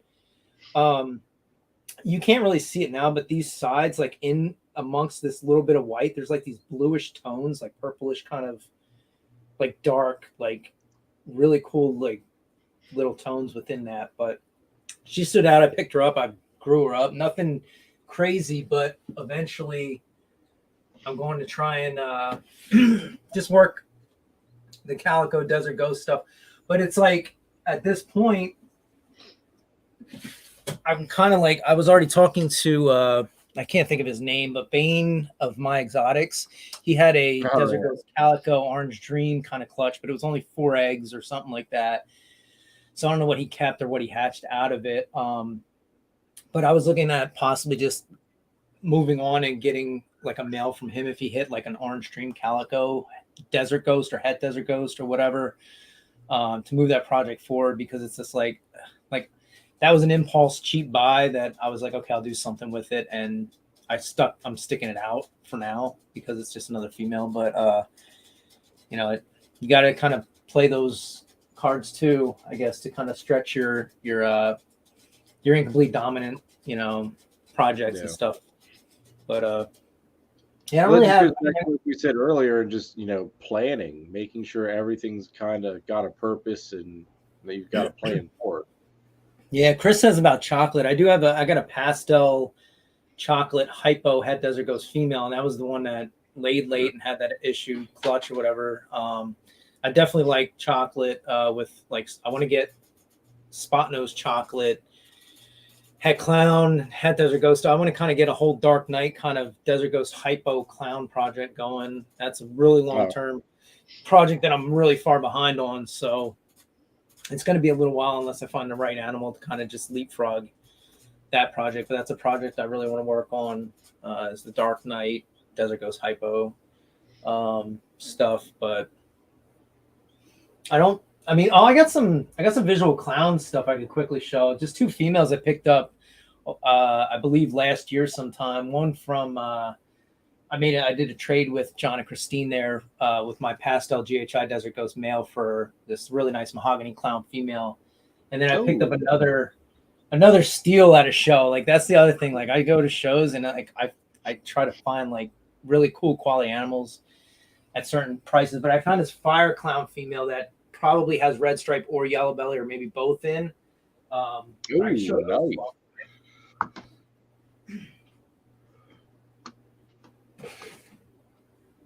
Oh, tell you what, everybody, my back is freaking killing me. I'm still recouping from Friday. I was in my machine grading on like a slope. I had to sit like basically instead of sitting straight up like a normal person, I was sitting like this for all day, and my back's still not realized. So this is the mahogany clown. Really nice looking female, quality animal from John and Christine. She's up around, I'm going to say she's around like 850, 900 grams. I know I weighed both of these. They're both really close. I can't remember to 1,000 grams, but she's just really nice. She's possible yellow belly, but after looking at some other mahogany clowns, I don't think she's yellow belly. Speaking with like Danny and stuff, I'd probably lean away from it. But this other female here, this fire clown that I got for like, man, she was a steal. She was like $350. Labeled as a fire clown, but possible other codoms. Now they're not going to behave. You stay there in my lap like you should. And then this girl. So you can see I'll try and get the head stamp shown, but it's possible red stripe, possible yellow belly, or possibly both. But I want to get them tested. And I'm waiting on the yellow belly. I'm waiting for Charlie to kind of get the red stripe test going. But you can see her head stamp there. That's not your typical fire clown. So I'm thinking she's either fire yellow belly or fire red stripe. But I couldn't pass up a female clown for that price. This one came from Morphs by Design. Adam over there. He does some local shows. He does Oaks and Hamburg, but she's stunning. She's so nice. Great example. Really cool pickup that I was able to find, and that's kind of what I like doing at shows. I just like cruising around and looking for really nice, cool unique animals anyway. And if they fit kind of the price range, I jump on it. But that's my problem, dude. Like, I'm a sucker for a deal, but I am starting to I'm really restraining myself anymore. I'm trying to make these smarter buys. I wish I could restrain. I wish I could buy more right now. Like there's some killer deals out there. And like, I've been talking to some people and it's just like, I just can't, I can't do it. Not right now anyway. Maybe after the show, or maybe as my season goes on, I'll be able to jump back into, but when I'm watching, it's been so hard. I'm watching some of these. I'm watching some of these projects kind of just fall, and it's like I listed some, like I had GHI, now they're males again, but Het Desert Ghosts, and GHIs alone should be going for more than just $50. But I listed them for like $50. They didn't even sell at the show, so it's like either the market at the show wasn't really where it should be, or people just kind of overlooked the price, maybe, or whatever it may be. Yeah, I can't see just getting rid of animals, but it's like the projects kind of keep sinking down, so it's like you're going to have to kind of wholesale or sell animals you didn't think you would have to wholesale. Like GHI Het Desert Ghost shouldn't be $50, but what are you going to do? The thing is, though, if anybody that goes to their local pet shop, if you guys take a look at some of the prices those pet shops are selling these ball pythons for, and they're moving them, folks. Yeah. It's not like they're wholesaling them. They're moving them at these prices. It is ridiculous. Like, absolutely freaking ridiculous. Because what we're selling for, I'll just use, for instance, like a normal, all right? What do you sell a normal for, Matt, at a show? $20, $30 maybe?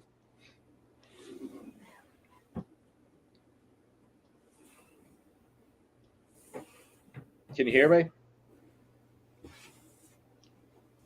I'll probably end with this guy here. He's pretty cool. He's a little bit of a slow grower in a way, but he's really fun. He likes to eat anyway. But this is a little scaleless ball python, and these guys kind of have slightly a bad rap in a way, but they're really not that hard to care for. At least when you have one. I mean, if you have like a whole rack full of them, like some breeders probably did a few years back, I can see it being an issue. But these things are so smooth, so much fun to hold. They're so unique. Look at the belly. It's just all right. I'm back. Matt, are you here? So crazy. Can you hear me? Loading. I think it's on my end. You're frozen mine. Now you're back. Okay. Right. No, this is. Right, now I couldn't tell if you can hear me or not, but this is dude. Yeah, that was some weird shit there. This is a scaleless ball python. This is the coolest freaking animal, I believe, in the whole unique universe of ball pythons. Super cool, easy to take care of, at least for one, But yeah, I was peeing in the sink. I was peeing in the one tub over there. But their bellies are so crazy. But these are like the coolest snakes to handle. They're so smooth, so soft.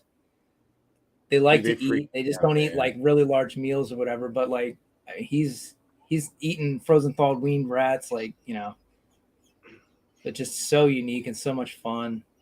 But I figured I'd end with this guy. Why does the belly sink in?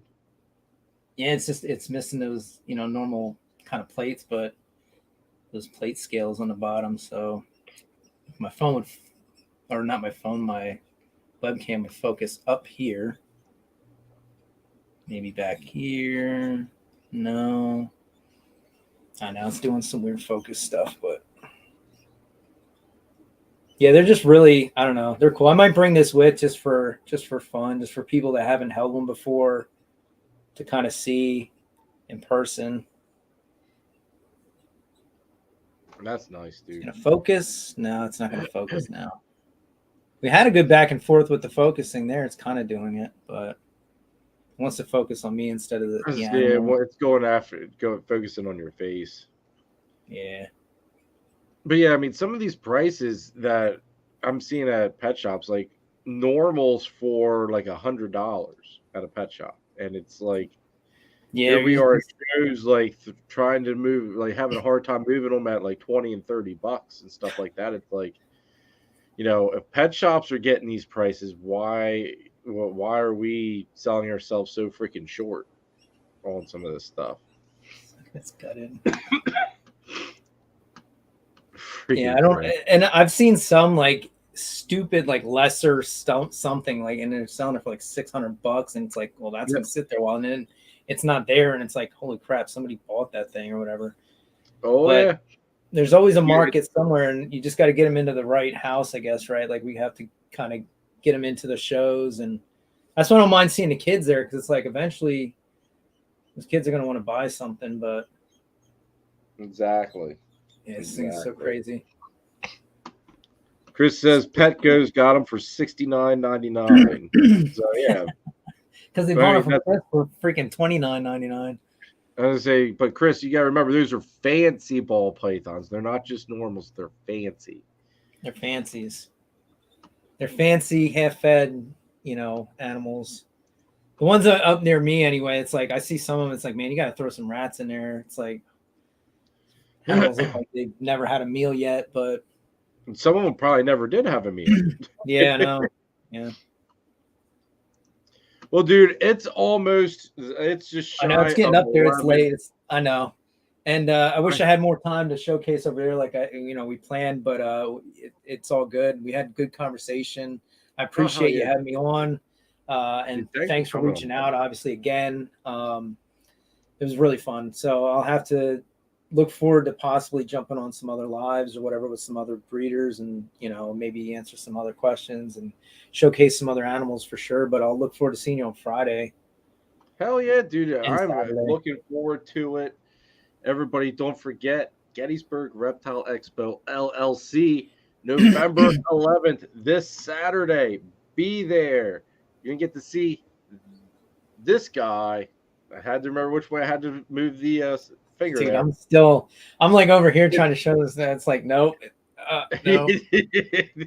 You would think after all this time, I'd know what I'm doing, and I still don't know what I'm doing. But definitely come out, check out Matt, say hi, see what he's got up for grabs. Check out our sponsors.